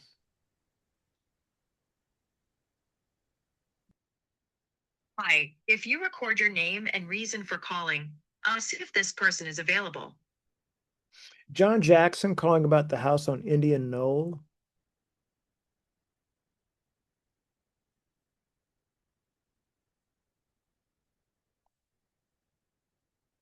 Thanks, John Jackson. Please stay on the line. Hello? Hi there, my name is John. I was reaching about your beautiful home there in Indian Knoll. You and I had actually, or I texted you a couple of weeks ago, I guess, about seeing if you all might be interested in or consider lease purchase or seller finance. And you said no, we're just looking to sell outright, which I totally understand that. But I wanted to. It's been a couple of weeks, and I saw it was still available, and I just want to reach out because I'm like, oh my God, I know that house because I used to live. I'm in, well, basically I live in Lake of the Ozarks now, but I used to live right down the street from that house on Bear Creek. Like, oh, I know that. Yeah, like I know that house. I love that area. I could walk to anything, the Tom Thumb and everything, the parks. I loved it there. And but I saw it was still available. I thought, man, I can't believe it. Somebody hadn't, grabbed that, especially with the land there. Do you all still live in the property? We do. You do? Okay. All right. Are you moving totally out of Keller, or where are you moving? Relocating to be near family, and we just got to where we're ready now, so we've listed it with a realtor. Oh, okay, okay. Yeah, on I clicked the little link, which maybe didn't update. It's still showing for sale by owner, but nevertheless, so yeah, yeah. To relocate this way? Yeah, well, I hear it's 100 and something degrees in Texas right now. So Yeah. I'm outside here on the deck in Lake of the Ozarks. It's probably about 88, and I'm looking at the lake down below me. So I'm actually good where I am. I'm good where I am. No, what we do is we actually help sellers and investors with their properties, move them a lot quicker by exploring see. a couple of different options, see if it's a fit for them or not. But whether it be through a lease purchase or seller finance. But when I saw your house pop up, I was like, wait a minute, I know that house. And so, I thought, what a blast from the past. So had you tried to, I'm curious, had you tried to sell this in the last year or two? Or no? Okay, because when it popped up, it was just so like, oh my gosh, I know that house. But yeah, I certainly hope wish you the best on selling, especially with that land. Have you? Because I'm thinking, I could see a builder coming in there, and hate to say this, because I'm sure you love the house, a builder coming in there, if, tearing it down and putting up 3 houses or 4 houses possibly, depending on how the lot's situated. But, Sure. But yeah, I've ridden my bike down Indian Knoll. So I used to ride my bike all through there. So, but I just thought I'd give you a ring to, make sure it's still available. But, anyway, so I do wish, yeah, It's fine with us if somebody wants to buy that's where the value is, obviously, in the land. Yeah. And so, if somebody wants to buy the property, that's it is what Yeah. it is, and get rid of the house. It's fine with us. I mean, it's not going to hurt our feelings one bit. Right. We put a lot of work into the house because when we bought it, it was a hoarder's house, and we've made a lot of changes. But again, we don't really, Yeah. we don't really care, Yeah, right. As long as someone buys it and pays it, you're good. You're good. Yeah. Exactly. So All right. Well, I do wish, like I said, I wish you luck on the listing. A lot of the houses that we work with for sellers and investors are actually listed at the same time. Doesn't matter to us because if y'all get a contract, we don't get paid. But yeah, when I saw your house pull up, I was like, man, I know that house. So it's just a flashback to when I lived in Keller. So, but anyway, all right. Well, thanks for your time. I do wish you the best of luck. Okay. yeah. All right. Bye bye. Yeah, so I just wanted to call her. I wasn't trying to really picture what we do. I told her a little bit about it, throwing out a little teaser there, but they just listed it. It's not showing yet for lists. But yeah, I used to drive my car. There's some really big hills back there, and a creek and everything, but real pretty. But anyway, so there's that one. Let me go back to. Okay, this is the one I text this seller saying, "Hey, it's sold. Do you have any others?" And we go back to here.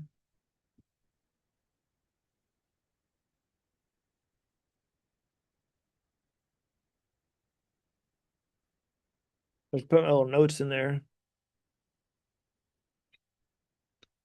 And I always, for these calls, I always like to save time to answer questions. I know we haven't, talked to me about it just said, I don't know what this means about a lease. What I'm looking for a couple things is because ideally you want to call everybody, even if it says sold. Let me look at this one. Okay, that one's pastry.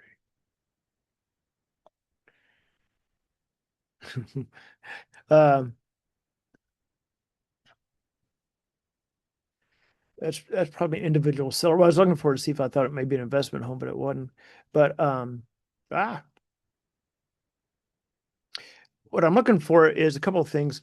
In Tarrant County, I'm looking for the curious bucket, and then also looking to see if anything stands out that might be a fit for this buyer I've got that has 40 grand to put down. Just a real quick, I think all cash. Let's see what this all cash deal. It's Colleyville, so that's a nice house. Yeah, 1.5 million.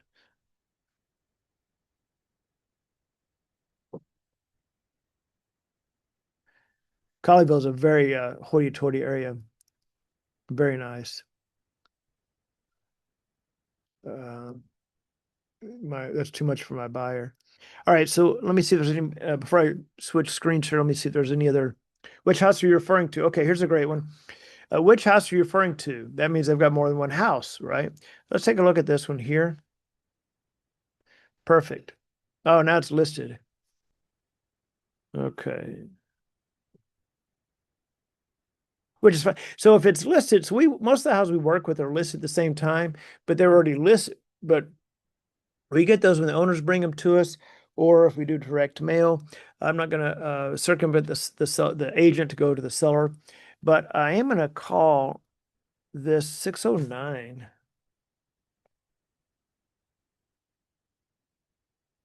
Four 9843.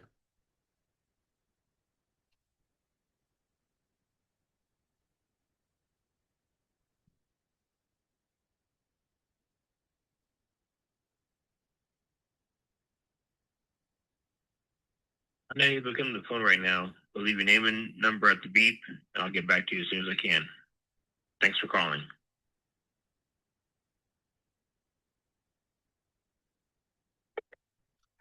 Hi there, my name's John, and I was reaching out about your house there in Mansfield. We had texted, you and I had texted a couple weeks ago from other number about your house in Mansfield, if you might be able to, consider a lease purchase or maybe seller finance. And you'd asked which house I was referring to, and it looks like this house is listed right now, which is fine. But I was curious if you had other houses as well. So we just want to have a quick conversation with you about that. My phone number is 817-980-0068. Thank you. All right, so there's that. And when I put these notes in here, let's take a quick phone call break. Guys, if you're on the people on the Zoom here, fire away with the questions you have.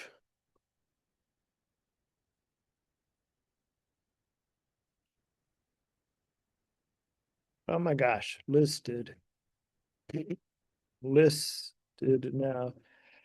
Yeah, I'm still here. I got two seller sheets I'm working on just within the hour if we've been on or whatever, hour and a half. You guys have price sheets? Yeah, so I'm working on those for two other properties. But All right. Do you want me to help you work on those price sheets here on the call? yeah, if you want to, I was just gonna work them up right now. Give you the addresses here. I got them. Oh, wait.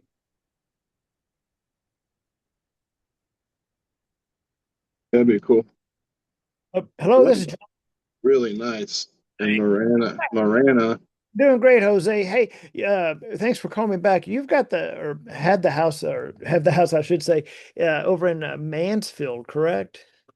Yes. Yeah, you and I had texted, it's been a couple of weeks now, about that property, about if you might be open to a lease purchase or potentially terms like seller finance. Anyway, you'd asked which house I was referring to, and then I was out of pocket there for about a week or so. But wanted to give you a ring back. I felt bad for not getting back with you, and it looked like you've got that house listed now with an agent, which is totally fine with us. We work with listed houses all the time. But when you asked which house I was referring to, I was wondering if you are an investor and maybe you've got other properties as well. I'm an investor. I don't have any other in that particular market. That's Okay. why I just wanted to make sure we were talking about the same one, because Sure. the last thing I want to do is have a conversation with you and you're like, what are you talking about? Right. The one, as you can see on Audrey Lane, is still available. We have offered lease option. Okay. So we are willing to accept those type of terms. Okay. So Well, that's and your name is Jose, was that right? Correct. Okay. So and where are you based out of, Jose? Colorado. Oh, okay. So a little bit cooler than Texas right now. Yeah. So so I'll tell you who I am and what we do, and then we could take a look at some what that might look like for your Mansfield property, and who knows, you may have some other properties that we might be able to put something together on, because we help a lot of investors move their inventory. But what we're known for and have been known for 23 years is a lease option, our very specific lease option system, where we get find the buyers, and they get permanent financing within a year. In a lot of cases, well, about 25% of the cases that we work with, depending what the seller wants to do, well, we can also structure seller finance as well, just depending on what is what they want, what's going to be best for them. But that's exactly what we do, Jose, is the lease options. We structure that with the terms, the numbers, all that, and then we go to work marketing those properties through our channels as well. And you may not, since you have other properties, you may not know these numbers off the top of your head. For the lease option on that, do you remember what you were looking at as far as the option price, the option fee, and the monthly? Give me 2 seconds and I'll get that for you real quick. You're right. I don't have it off the top of my head, but I can get it. Yeah, not a problem. What I'm going to do is this, Jose, because even if it's not this house, might be able to collaborate on other properties that you have at some point down the road. I can actually just grab your email address. I can send you the same 2 emails I would send every investor or seller on who we are, what do we do, how does it work, and the second email has the preliminary numbers in there. And take a look and take a look at those, and they may be very close to what you've kind of put together, but I can send those to you. So do you have properties in other states? Do you focus on Texas? So we have properties in Texas, Colorado, Illinois, and we did have some in Florida, but we're out of Florida now. Okay. So mainly right now, just those 3 states, and depending, we may get out of Texas because insurance is going to get crazy, so are taxes. So yeah, I know Florida. You say you got out of Florida. The insurance has certainly killed a lot of people, and obviously, for most areas in Florida, the days on market have gone up dramatically, just like they have in a lot of areas. But Florida is a bit of a mess. So depending on how you're acquiring the property as an investor and what your exit is, it could be a bit of a mess. So I was born and raised in Texas, so I know that area very, very well. In Texas, so most of our properties are actually in Texas. So if you were to go to our website, you're going to see that, oh my gosh, probably 80% of the properties we have that we're helping investors with are actually in Texas. But yeah, what's your email address, Jose? Actually, I'll do one better. I'll text you that way. That's perfect. That's perfect. Yeah, and what I'll do, Jose, is I'm going to use this one as our kind of our sample property, if you will, and just I'll send you email the first email, which is who we are, what do we do. The second email is going to have some preliminary numbers, very easily broken down for you. And of course, it'll make, I mean, this is what you do, so it'll click immediately. But with our program, we structure a 1-year lease option, not because of Texas law or anything. We structure a 1-year lease option because we try to get our buyers that are going to be, they're close to financing. We just need a little tweak or whatever the case may be, get, the 2025 taxes filed, whatever the case may be, to get them financed within that 12 months. So that's how we structure it. But yeah, I'll grab that email that you texted to me, and I'll shoot you a couple of emails, these 2 emails later today.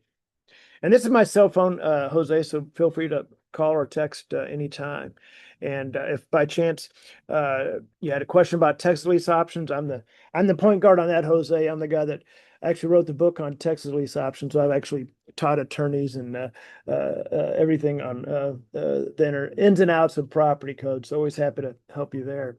But yeah, I will get these emails out to you, Jose. We'll use the Mansfield property as a kind of a starting point and go from there. And we could still market the property for Mansfield for you just because we've got such a large reach. But let's kind of cross that bridge when we get to it, and I'll get these emails out to you, Jose. Okay.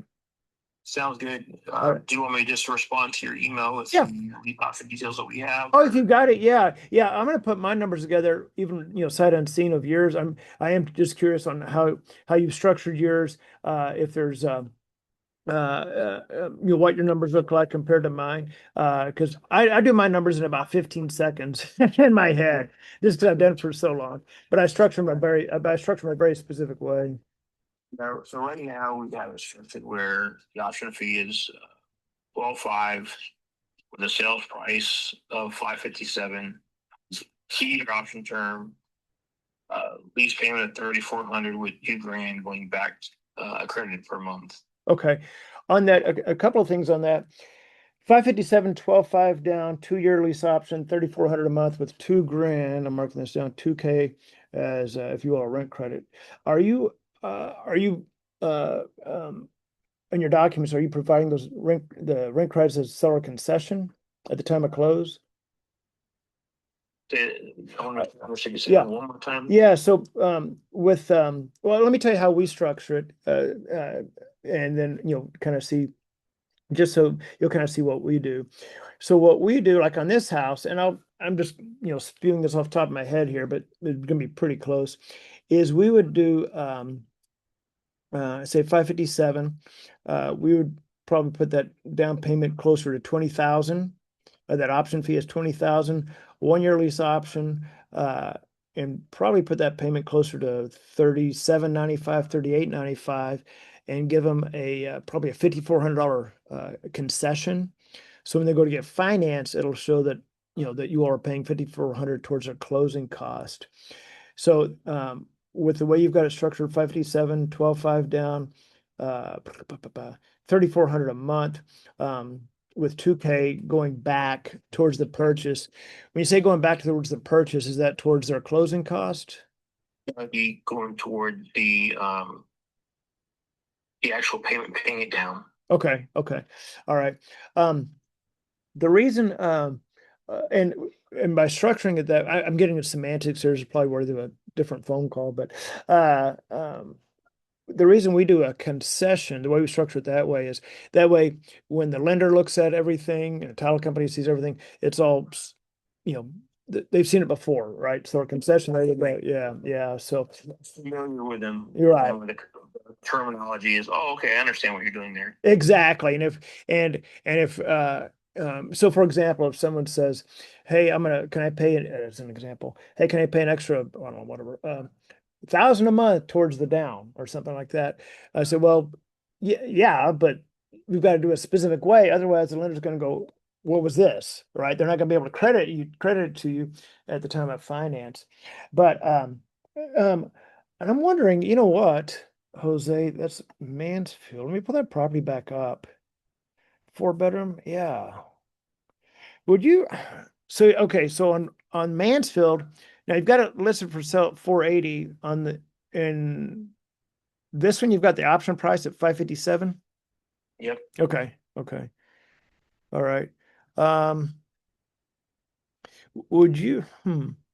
I've got a buyer. Now that I think about it, I've got a buyer looking for a house for seller finance. He's fine with a 5-year balloon. Is this something you all might consider doing? Seller finance with a 5-year balloon? We do seller finance, but I can't do 5 years. I could probably do maybe 2.5 years because we bought this subject to, so we Got have it. a balloon of our own that we have to I make got it. sure that we are under. Yeah, no, absolutely. Okay, that totally makes sense. I understand that. Okay.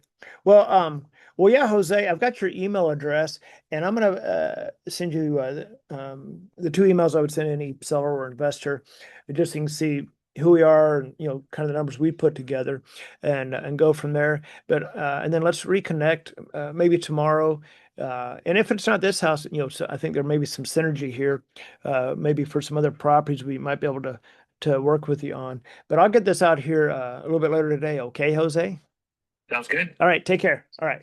Thank you. Bye. All right. So let's kind of dissect that one. Before I dissect that one, Aloy, I think the whole goal of this call now is to get Aloy, get the microphone going. Hello. Oh, There he is. Yeah, sorry, I had to exit out and come back in.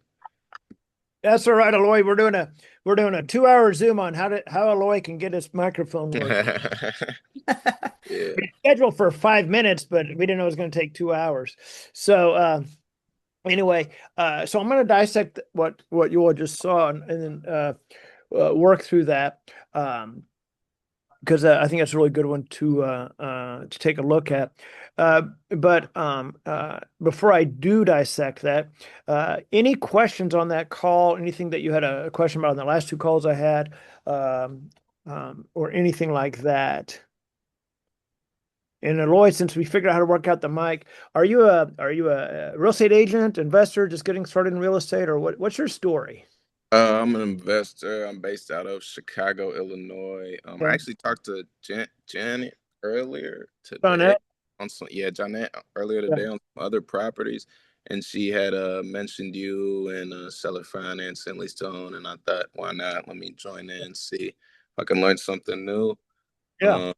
Also see if we could connect. If you have any seller financing deals that you're trying to get out the way, I would love to take a look at some as well. Yeah, so most of our seller finance deals that we have are structured for owner occupied buyers. They wouldn't really work as for investors. Now that's not carte blanche, across the board.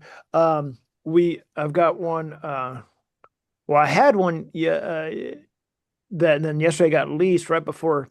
And I had the buyer and everything. That's when I got on a Saturday, but anyway, so I do get properties that would work for investors. It would just be a matter of what your exit's going to be. Does it make sense? I had a nice Airbnb in Irving, Texas. Fully furnished, was operating, and that one was 1.5 million. 1.5 million, 60,000 down. And he was at 4.5% interest, but then he decided to move it up to like 5% interest. But the point is that that one was structured, for an investor. So we do get properties like that, but most of our seller finance are going to be really for owner occupied people. Yeah. And as far as if you have any properties, we can always, if you had one in particular that you're trying to figure out how to structure the numbers on that, happy to bring that up on this call and kind of walk you through that. Do you still have that one that you had in Weatherford, Mineral Wells? Mineral Wells. Okay. That's the one that got leased. It was the agent brought that one, a commercial property, and then another one of her listings to me. And I said, "Oh, I can." And I sent one text. And I said, "Okay." I said, "I got a buyer for Mineral Wells," and but I was trying to, they had to underwrite to lock in the terms. This is Tuesday, so then yesterday yesterday morning, she the agent reached out and said, "Hey, someone wants to lease the property, or maybe this is Sunday, I don't remember. Someone wants to lease the property, so but they've got to move quickly." So I said, "Okay, I said my investor wants it. Just let me get you the terms. 'Cause I don't want to misrepresent the terms." So Monday, okay, yeah, I text the seller, okay, here's the terms, which was very favorable to the seller. And so she got with the seller, and the seller had, I guess, already agreed to lease it to this person who is living in a hotel. I assume when I say living in a hotel, I don't mean in squalor. I anticipate this person was probably whatever, working in the oil field or whatever it may be, and because it was just a situation, end up temporarily living in a hotel till he could find a place. So anyway, that one was going to be a too sweet of a deal, to move it that quickly. But that one would have been my buyer was an investor. So we do get those though, for sure. On the deals that you do, Aloy, are you focused in Chicago, or do you focus on Chicago, or do you do different areas, and what strategies are you doing? We do all over the country, really. There are good deals in Chicago. You just kind of gotta weed them out. Taxes are high, but some counties make some pretty good deals. We're doing a lot of seller financing as of lately. We've done a little bit of traditional in the past, but seller financing we're trying to get down. Mhm. Yeah. With uh sorry, I was checking that. With your seller finance, so are you targeting a specific kind of price range up there? Yeah, price range. I would say earlier I heard you say something about after like 200,000, it gets like a little different. We look for single families, we're looking kind of below like 300 max, and then multifamilies we can go up in price a little bit more. Yeah, because multifamily is going to be based on cap rates, so and NOI, so different there for sure. So on your single family, are you acquiring these with creative, or how are you acquiring the properties? Yeah, we acquire them creatively. We usually do like we'll do a terms, maybe like 7 to 10 years, 10 years max. We'll go as low as maybe 7 or like a 6, but we'll do a balloon at the end of that, and we'll try to go a little heavier on the payment up front. Like Yeah.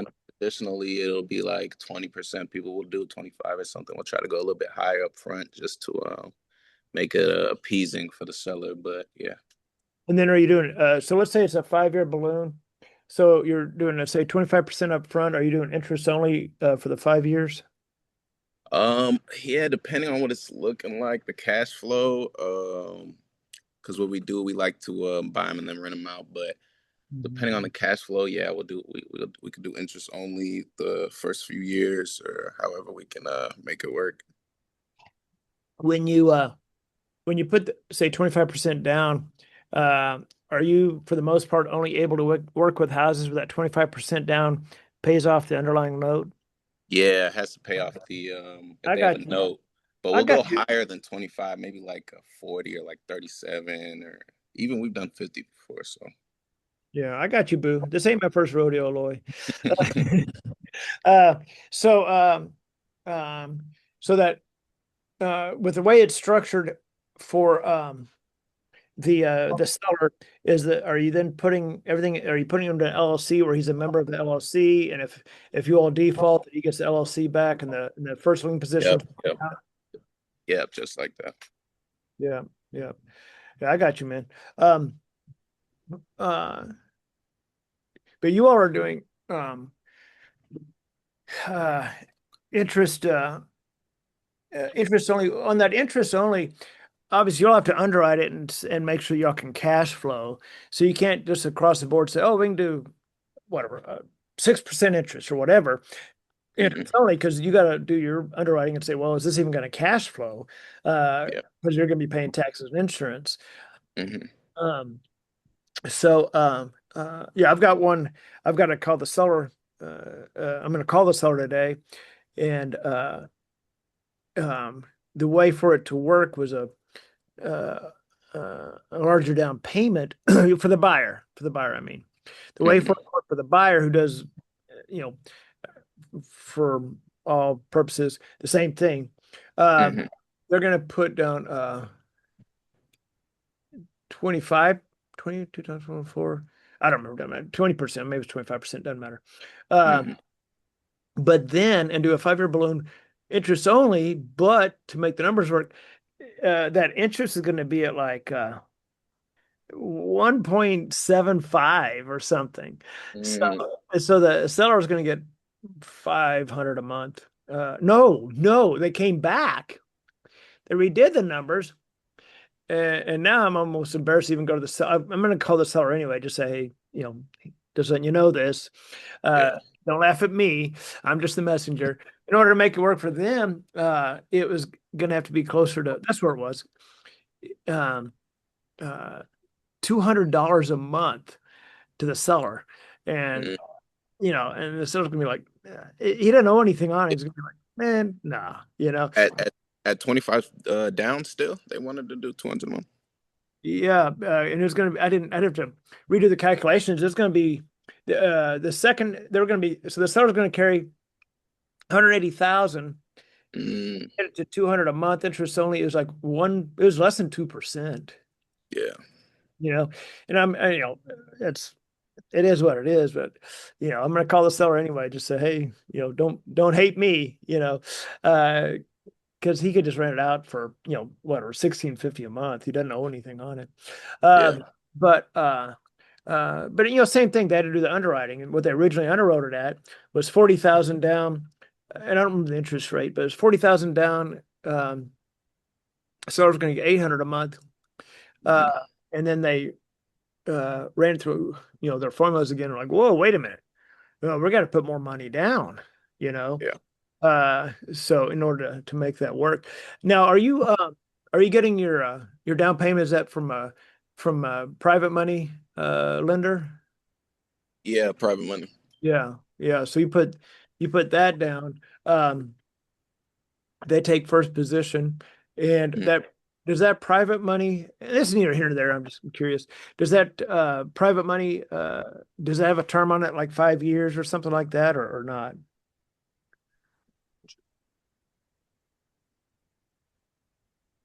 They usually do a 30-year what amortization note, like Yep. something like that. Yeah. 30-year AM, but does it have a balloon on it or not? Or is it 30-year? Nah, nah, no balloon. Okay. Is it a reasonable interest rate? Yeah, I try to shop around and see if I can get something good, but yeah, it's usually reasonable. Okay. Okay. All right. Well, yeah, man, I'm glad to have you on the call. Thank And you. uh, but yeah, so with what you're doing, um, your biggest cash flow normally is going to be the seller finance, where you do a wrap, because you've got your first position as your PML, then you wrap that with seller finance. So you're normally get a higher return on that, unless I've helped people that do co-living, Mhm. homes for at-risk vets. So with that co-living, you're getting a greater revenue. Uh, Okay. Sober living is really good because you simply get two people to a room, you know. But again, the real estate's one thing. Anytime somebody comes to me and they're wanting to do, say, assisted living, sober living, vet homes, whatever, I said, I can help you on the real estate, but the business is a whole other business. Like that's a whole other thing, right? And so if someone's going to do the co-living or assisted living, anything like that, they've got to really know that that's not something you just set it and forget it. That's a business. But yeah, I would say for most of your houses, seller finance is going to be your biggest ROI on that. Mhm. You know, you just have to make sure, obviously, in your operating agreement LLC that it states that you can resell the property. Yeah. Yeah. Well, man, good to have you on the call. We'll be on it for a little bit longer. Fire away with any questions you've got, or if you have a property, and this is for everybody, if you've got a property right now that you're looking at, or having problems moving, whatever, raise your hand, tell me, and let's take a look at it and kind of dissect it. So let's talk about that last property that I talked to Jose on. Wait a minute, Anthony's got his hand up. Oh, I didn't know that. Yes, Anthony. You said to bring up any properties that we have and we're having trouble moving. I have that one property that we talked about a little while ago. Which one? Yeah, because The one I've talked to both of you guys. I talked to Johnette and John about it. It's the James property in Wills Point, Texas. Yep. What's the I thought Stacy had a buyer. She never responded to me. Oh, okay. Yeah. She never responded to me. I told her the splits and everything, and she never responded to me, so I have no idea. But yeah, the I don't know what you need, John, on it. Address. Address is 706 East James. Anthony, tell him the backstory on this. This one's got to get moved pretty quickly. We've got a few that need to be, the sellers are in bad shape, and these properties need to get moved. Yeah, so Anthony and I talked about this, what it was last week, I don't remember. Let me pull it up. But he had so here's the house, cute little house out there in Wills Point, and you had y'all had come across this property. You were looking to do you all were originally looking to do a wrap on it, weren't you, or am I wrong? Right. We were looking at doing a wrap, yes. Yeah. And with so there's the exit, but as far as the property itself, just for the sake of everybody that's on here, this seller has a mortgage. No, the seller's behind on their payments, aren't they? Correct. Yes. Okay. You all, as far as contractually, you all have not closed on it. There's money owed on it. Am I correct? Correct. Okay. So at this point, you've told the seller, hey, look, we can find a buyer for this. We're going to try to find a buyer for this. Here's what we're going to do. So you're out there marketing it, but you haven't officially taken this property sub 2 or anything like that. You're just going to try to find a buyer for it on a wrap, correct? Correct. Okay. So once you find the buyer, they close, you're out of it, right? Correct. Okay.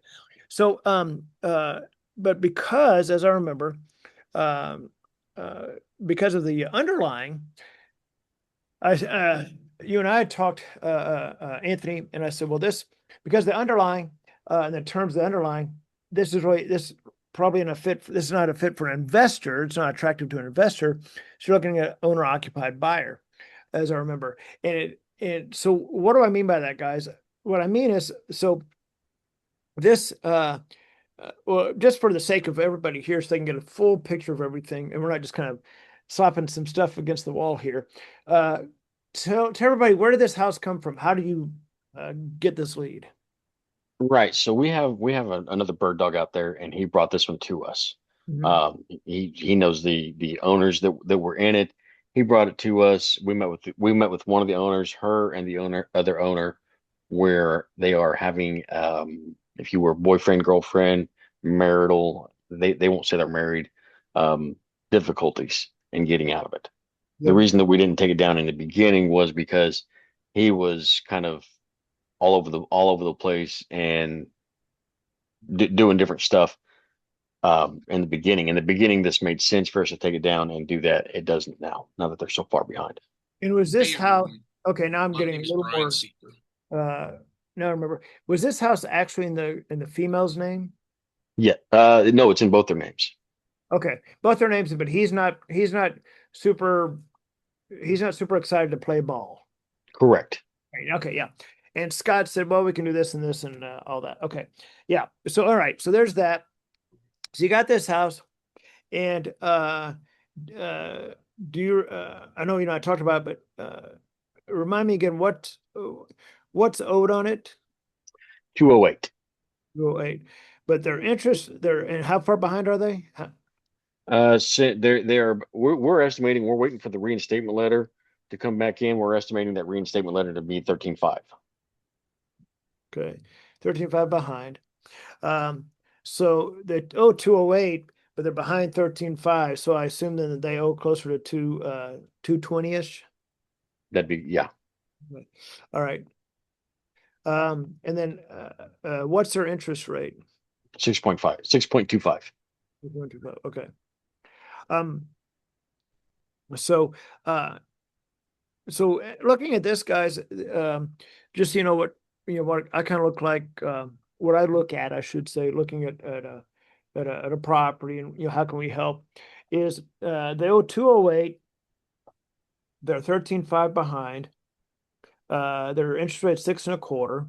So we'll call it, they owe 220, okay, 6.25%. And what's their PITI or just their PI? PITI is 1540.05. Okay, 15. I'm just going to call it 1540. So 1540 a month. So we could structure seller finance and market this, right? But again, we have to know who's our avatar, who's going to buy this, who's our avatar. 6.25. A few things here. Willis Point is out there. I don't say a country, but for all intents and purposes, we'll call it the country. Rural. Yeah, it yeah. is. It's out there. I never say rural because I sound like I'm stuttering. Rural. It's rural. So it's out there.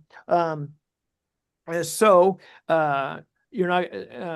So it's rural. So you're not going to get a lot of investors saying, "Oh my gosh, I can." That's great. I'm looking for properties out there. Not to say that you're not going to be able to. It's just something you've got to take into consideration. It's not like in Fort Worth or whatever. Correct. So you've got that 6.25%. That's not attractive to an investor. Okay. So again, I'm in my head, I'm saying, who's my buyer? Who's my avatar? How can we turn this the fastest? Well, an investor would have to come along. An investor or buyer is going to have to come along with at least 13.5, and that doesn't even pay your fee of whatever that's going to be. Okay, guys. So one, they got to come to the table with 13.5 plus your fee. Okay.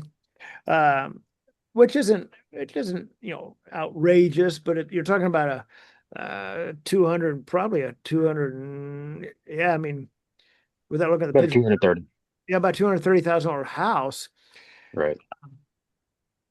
I mean, they're having to come to the table to pay the 13 plus your fee. I mean, you're getting ballpark-ish, 7.5%, 8% down just to get in. 6.25% is not attractive to an investor, right? Unless they can turn around and sell it for, say, 280 or so. So it makes it tough because now we can't. Well, we can, but trying to find an investor that's going to want this is good luck. Okay, so that means owner occupied buyer. The owner occupied buyer is smaller than the investor buyer pool. And so we can structure this and market this to an owner occupied buyer. But everyone would have to know that it's going to take a little bit longer to find the owner occupied buyer. We're going to need to get someone in Wills Point to put out signs because you got to, in this case, we'll definitely want to drive traffic to it. Seller finance or dueño a dueño to help move that property. But then we've got the underlying, or I should say, the kind of overshadowing issue of the payments are behind. And if to do a reinstatement, it's probably, depending on what their mortgage company is offering, it's probably a adjusted payment. Say, as an example, instead of 1540, and this is PITI, guys, instead of 1540, hey, we're going to do whatever we agreed. We'll lower it to say 1,200 a month. Okay. But in order for the mortgage company to really accept that, then the seller has to make three on-time payments of that adjusted amount. So we've got a time factor, we've got no equity, we've got 13.5 behind, and 6.25%. So it makes it tough definitely not a lease option because I'm not going to lease option a house that's behind on payments. Seller finance, but then it's going to be tough to move it because the numbers aren't attractive to an investor, and it's a smaller town, so you're trying to find that buyer. What do the sellers still live in the property? No, Okay. they've moved out. All right. So they've moved out.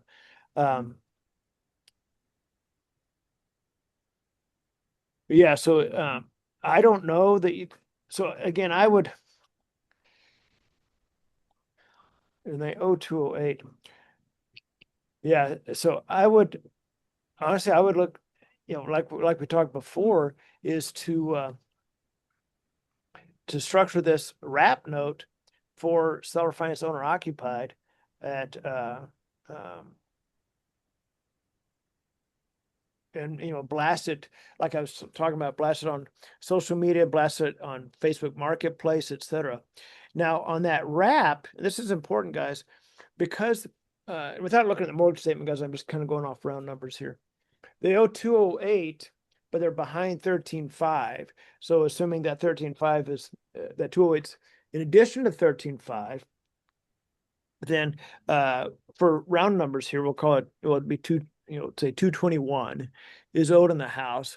Without seeing the mortgage statement again, guys, when you do seller finance and a buyer puts money down, you want to structure seller finance, or well, it'd be a wrap. You want to structure the wrap so that when the buyer puts money down, the seller still owes less to the mortgage company than the buyer owes them. Okay. So for example, let's call it 220. Let's say the seller owed 220.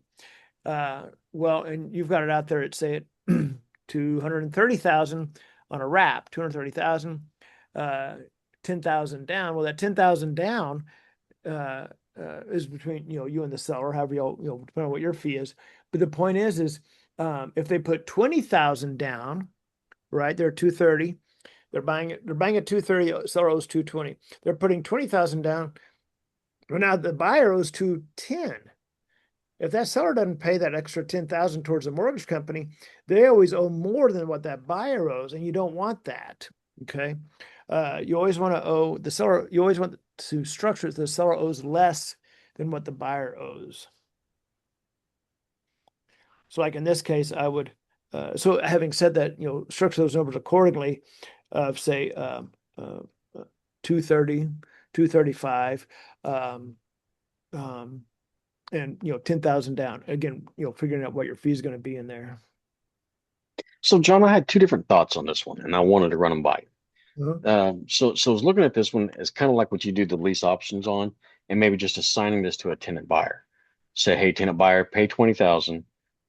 Us on the back end, we pay that 13.5, and then we take whatever else, and we split closing costs with, let's say, the new tenant buyer, and we assign everything to them. They then, at that point in time, they have a mortgage of 208 that's left on the balance, a home that's worth 231, a payment of 1540 PITI. Okay, so you're talking about seller fine. You're talking about a wrap. Well, it's not a wrap because we're not increasing the mortgage any. We're just assigning everything over. We're doing an assignment of the underlying. Well, we're doing an assignment of the underlying and using their 20,000 to pay the 13.5. Well, that'd be a sub 2. Right. Yeah. We're assigning the sub 2. Yeah. No. So you can structure a sub 2 but what you would do is you raise that sales price. Hey, subject to property, 200. Well, if you're marketing it to an investor, I'm using round numbers here, because you'd have to get the mortgage statement to find out what the exact amount owes, including late fees and missed payments and all that. And let's say it's 220, okay, as a number. Then when you market it to an investor, if you're marketing to an investor, you're marketing a different way. You're saying, sub 2 available, lowest point, 6.25%, owed 220, entry fee 10,000 or whatever. Okay. So the entry fee is going to, however, you and the seller divide that up, and then the investor takes over the payments at 6.25%. For if you're marketing it to a owner occupied buyer, then again, saying the seller owes 220, you're going to say, hey, take over my payments, price 230, 10,000 down. You take over the 6.25%. Now that so you're structuring, you're marketing a little bit differently. The verbiage is different because your avatar. But you still market it, say 230, 10,000 down. Buyer pays all closing cost. And then they take over the payments of 6.25%. That's okay. Yeah, it's just a little bit different wording. But yeah. Yeah. So that's what we're thinking of that one. And then I was just running numbers a second ago. We could I guess list this for top of the market and put it on the MLS to see if it'll bring that, because that'll pay the agent's fees and half of the closing costs. Well, okay, yeah. You want to you'd have to get the mortgage statement, the letter from as far as reinstatement. You want to find exactly what's owed, what are the late fees, etc. Are they going to be able to make the September payment? What does that look like? Structure the numbers so when the buyer puts the money down, that everything pans out properly. They unless an agent brought this to you, there's not an agent involved, is there? No. Oh, I'm sorry. You're talking about the buyer's agent. Yeah. So, figure out what you're able to pay the buyer's agent, right? It might be 2%. I don't know, because the numbers are tight on this. But figure out what you're going to able to pay the agent, and then closing costs. If you're typically for our seller finance, we have the buyer pay all closing cost. And it's not uncommon for the seller finance for the buyer to pay the agent. But you want to determine who you're going to have pay the closing cost. And I have to assume the seller's not in a position to pay the closing cost. I would make sure that if the that the buyer pays title policy if they want that. Okay. I wouldn't let the seller do that because that's $2,000 out of their pocket. Okay. Yeah, okay. That's what we were looking at. So yeah, I mean, it's pretty much the same thing. I think it's too thin of a deal to move forward with. So we started looking at other places. Yeah. I mean, at this point, you're just trying to help the seller, Right. Yeah. Because you're only going to make whatever it is, a few $1,000, but you're just trying to help the seller, which, can't necessarily help everybody, but certainly it's good to try to do what you can. Yep. All right. Well, thank you so much. You bet. Anthony, let me run through and reach out to some of those other people like Blake and one of my other buyers out there. Okay, we'll do. Because when Stacy jumped in and said that she was going to present it to a buyer, I thought that was kind of a done deal. So, yeah. All right. Okay. All right. Yeah. Let me know. Thanks. Okay. And feel free to jump in on that post. Go back to my Facebook page and find that post, and feel free to jump in there and make any comments that you feel necessary on it, because I did go in and text some of my East Texas buyers. Okay. Yeah, very good. Thank you, guys. Okay, sure. You bet. So I'm gonna look at this, guys. I'm gonna look at this deal. Then, oh my gosh, my computer's getting hot. Let me have to. And plus, you still need to help Tyson with his price sheets. Yeah,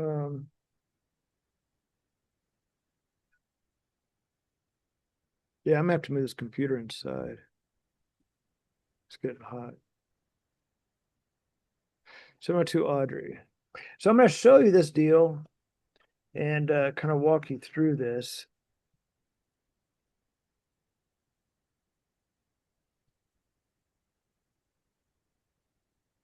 Lone Star Heritage Partners LLC. Okay.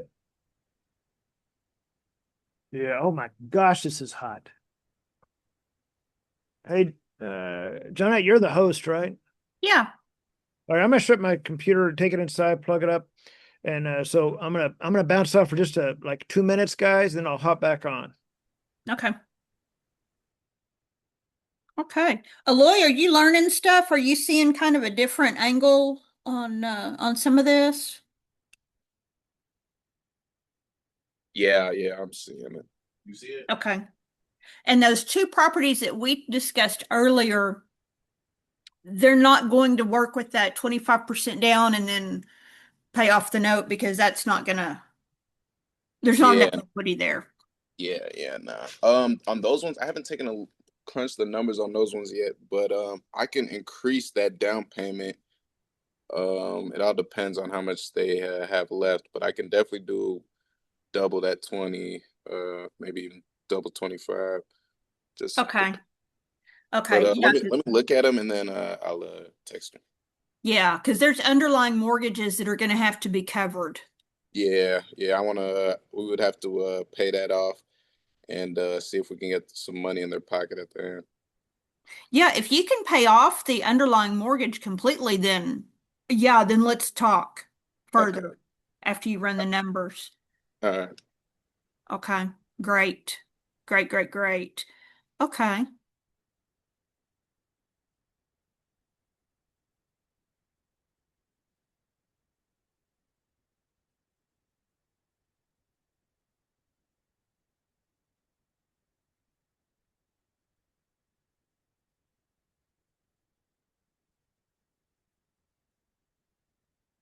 Tyson, are you ready to go with your price sheets? Hey, so I got one done. I have a question on one of them. You have what? They only so the owner only wants 1,600 a month, and then the monthly mortgage is 2,250. So usually we put 2,250, right, for that? Okay. The underlying mortgage payment is 2,200 a month. No, it's 16 from the seller. They must have Oh, like a low interest rate, right? okay. Did you, But yeah, did you the use the rental price, calculator to come up with your numbers or did you do the bank rate thing that Joey does? yeah, the bank rate, yeah. Okay. All right. When John gets on here, Okay, in a little bit, then I'll let him go over the price sheet with you. And then that okay, way, yeah, that'd yeah, be interesting. yeah, he likes to Yeah, explain and teach, and he likes to think that he runs things, okay?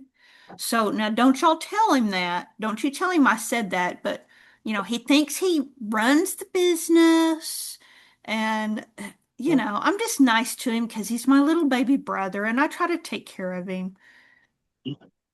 All right, so let's look at this deal in Mansfield. I'm going to show you all this. And again, guys, I rarely spend this much time even on one deal just because it's so super easy. But I wanted to show you what I'm looking at on this Mansfield deal so you all understand.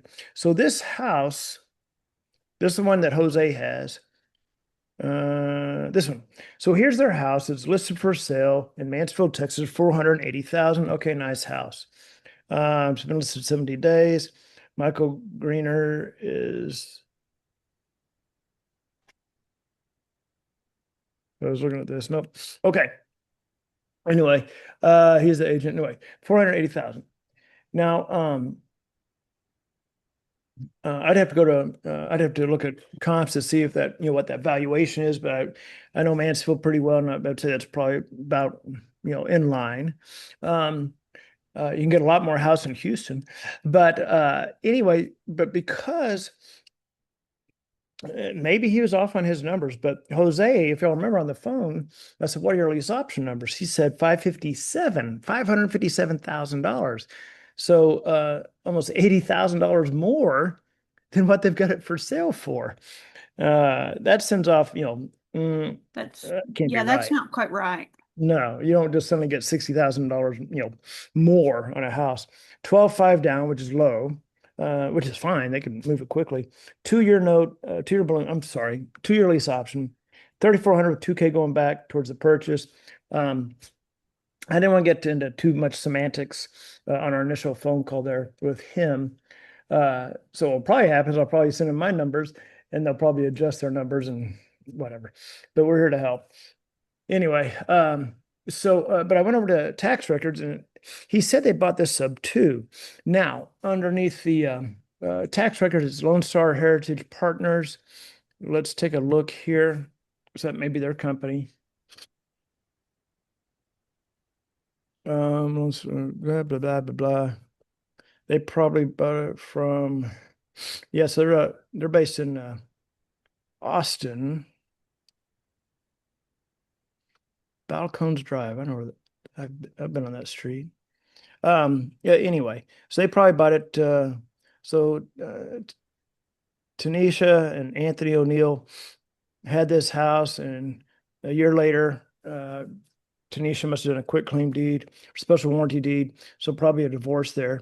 Anthony couldn't cover the load by himself after however long.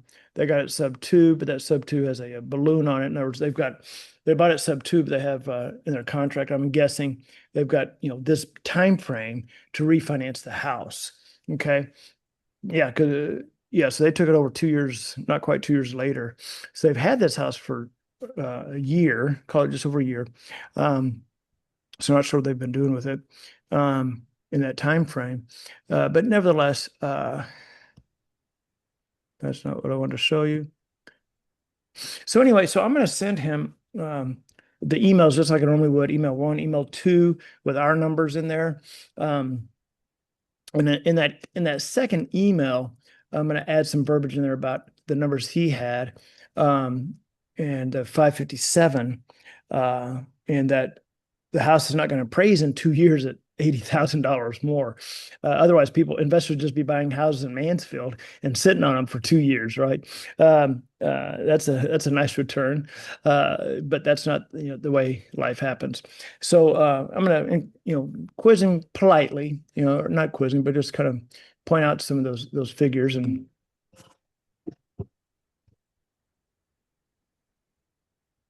That's one of my buyers.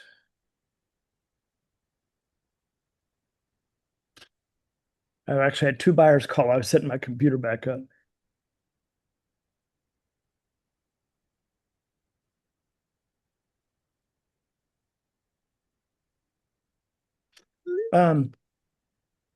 Anyway, so like if I had a buyer that wanted Mansfield, I'm darn sure not going to, send them to this house at $80,000 premium. But anyway, so just kind of want to walk you through that. When you get a seller like this who I can definitely help them, but we got to go with at least close to our figures, right? And we could probably do some additional properties with them in the future. But let me take a look at Ty, because Ty's chomping the bit for me to do. So Ty, bring me, what's your first property you want me to do a price sheet on or give you the numbers on?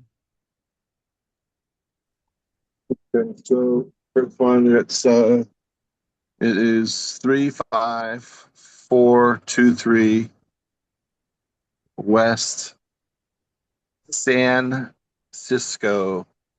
It's SAN and then SISTO, Sisto Avenue, Maricopa, Arizona.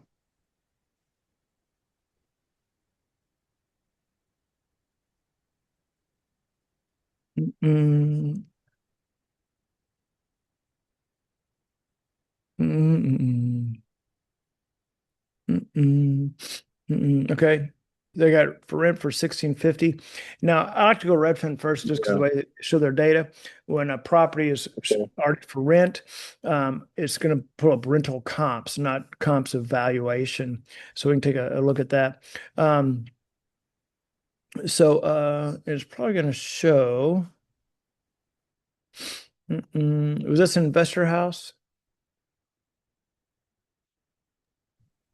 This seller owner. Yeah. Okay, individual owner. Okay.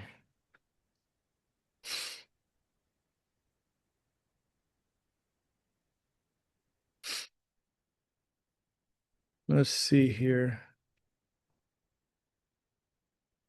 Yeah, it's going to show up. For instance, we got look at comps, which we can do through a prop stream, which I think Joe's using that now. So, did you pull up any comps on this yet? That's going to be a no.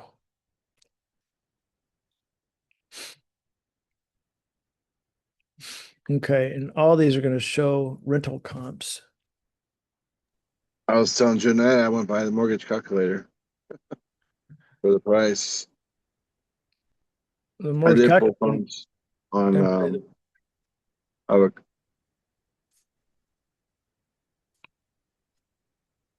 I got 310 for a price.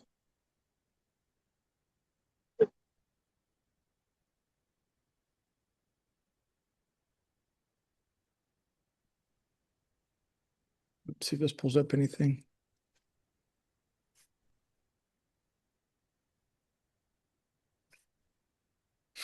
Mm-mm.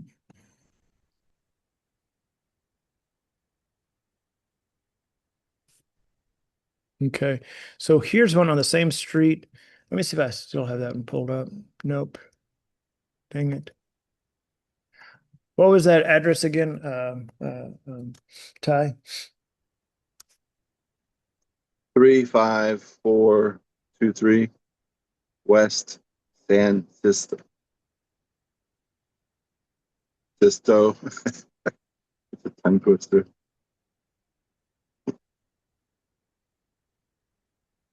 Okay. So I've got here's so this one's 32, it's 1571 square feet. This other one is 18, no. Yeah, 1852. So this one's listed at 354. So let me get my calculator out here. Uh, uh, uh.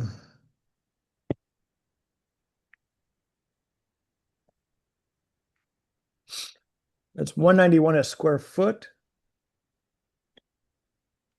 times 1571. So that puts this house, the valuation, and guys, this is not to the dollar. It gets us close enough for what we do.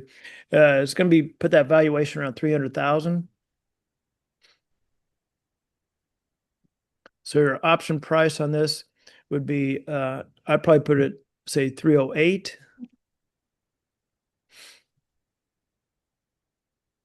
You could go 310, but I'll say 308. I'd probably put it 15,000 down if you want to move a little quicker, make it say 12,000 down. Mhm. Give the seller 3,000 of that. Okay. Concession 3,600. Monthly payment 1,695. Did you get the monthly payment? Okay. So keep it the same. Oh, you can put it at 1,650. Okay. Let's try to sweeten it a little bit for the seller. Now, here's the thing is that this is for lease, for Mhm. rent. Do you know it's for rent through a property manager? Yeah, it is. Okay. So that property manager is going to find a renter before you can find a tenant buyer with even 12,000 down, but doesn't matter. So all it takes of your time is to put the price sheet together, Yeah. super easy. Okay. All righty. All right. All right. Got it. Next. You want the other one? 12252 North Wind Runner Parkway. It was Windrunner, one word. 2 words.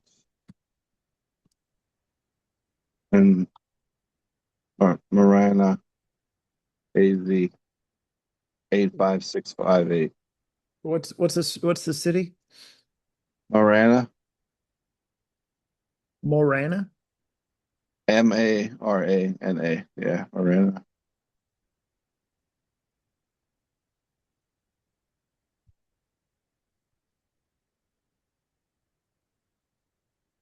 So this one's for rent as well, I think. It's for rent now. Yeah, it was listed. Okay, 3,500. So what we're going to do is I'm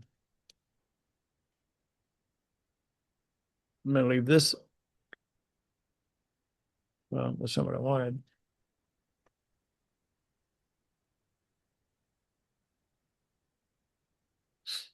I'm gonna do the same thing. I'm just gonna go over to Redfin.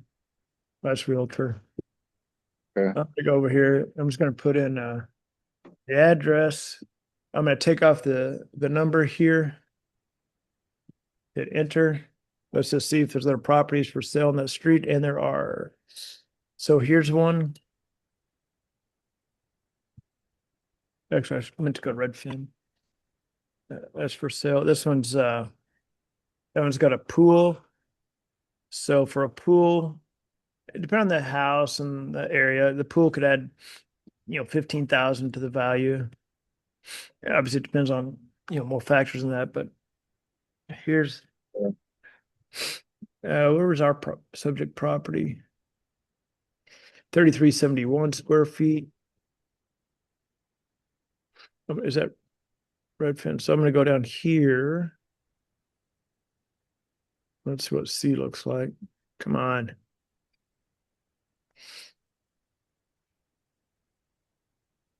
So ours is 33 and some change, or 750.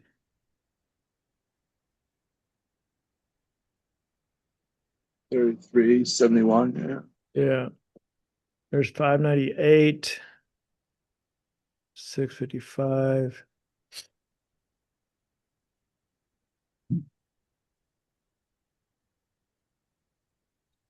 $655, 123 divided by 2972 equals 220 a square foot.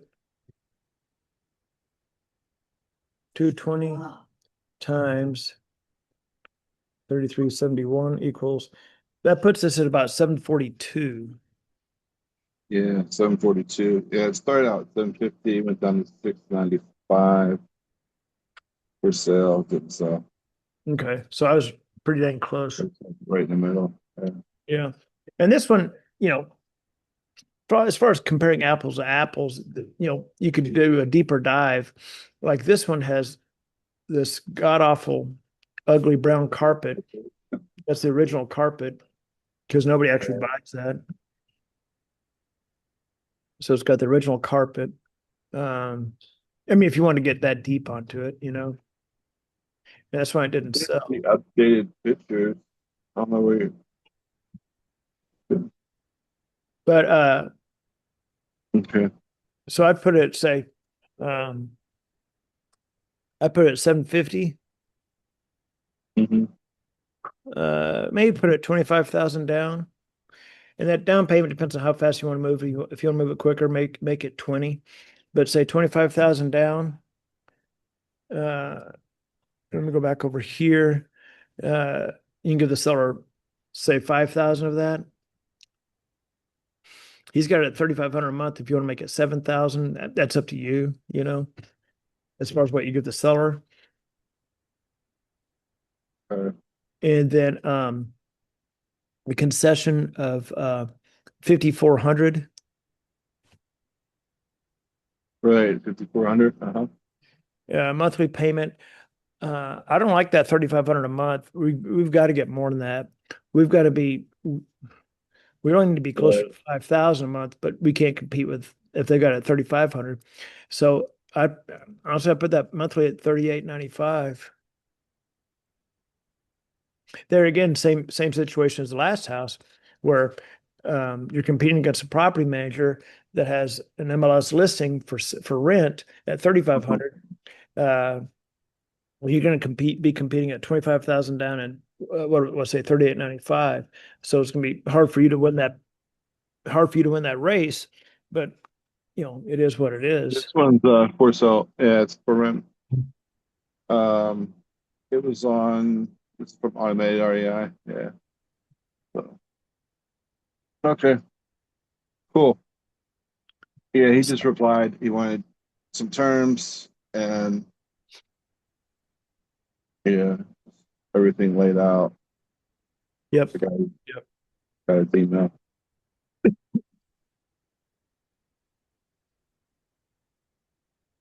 All right, cool. Appreciate it. That's all for now. Okay. All right. Well then I'm gonna sign off here. We've been going to about 2.5 hours. Any other questions before we bounce? All right. All right. I'm going to get back to work here. I'm going to grab some more water and get back to work, guys.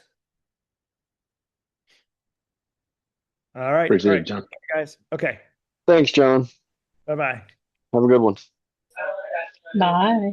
Bye, everybody. Isn't it? See y'all. Thanks, Jonette.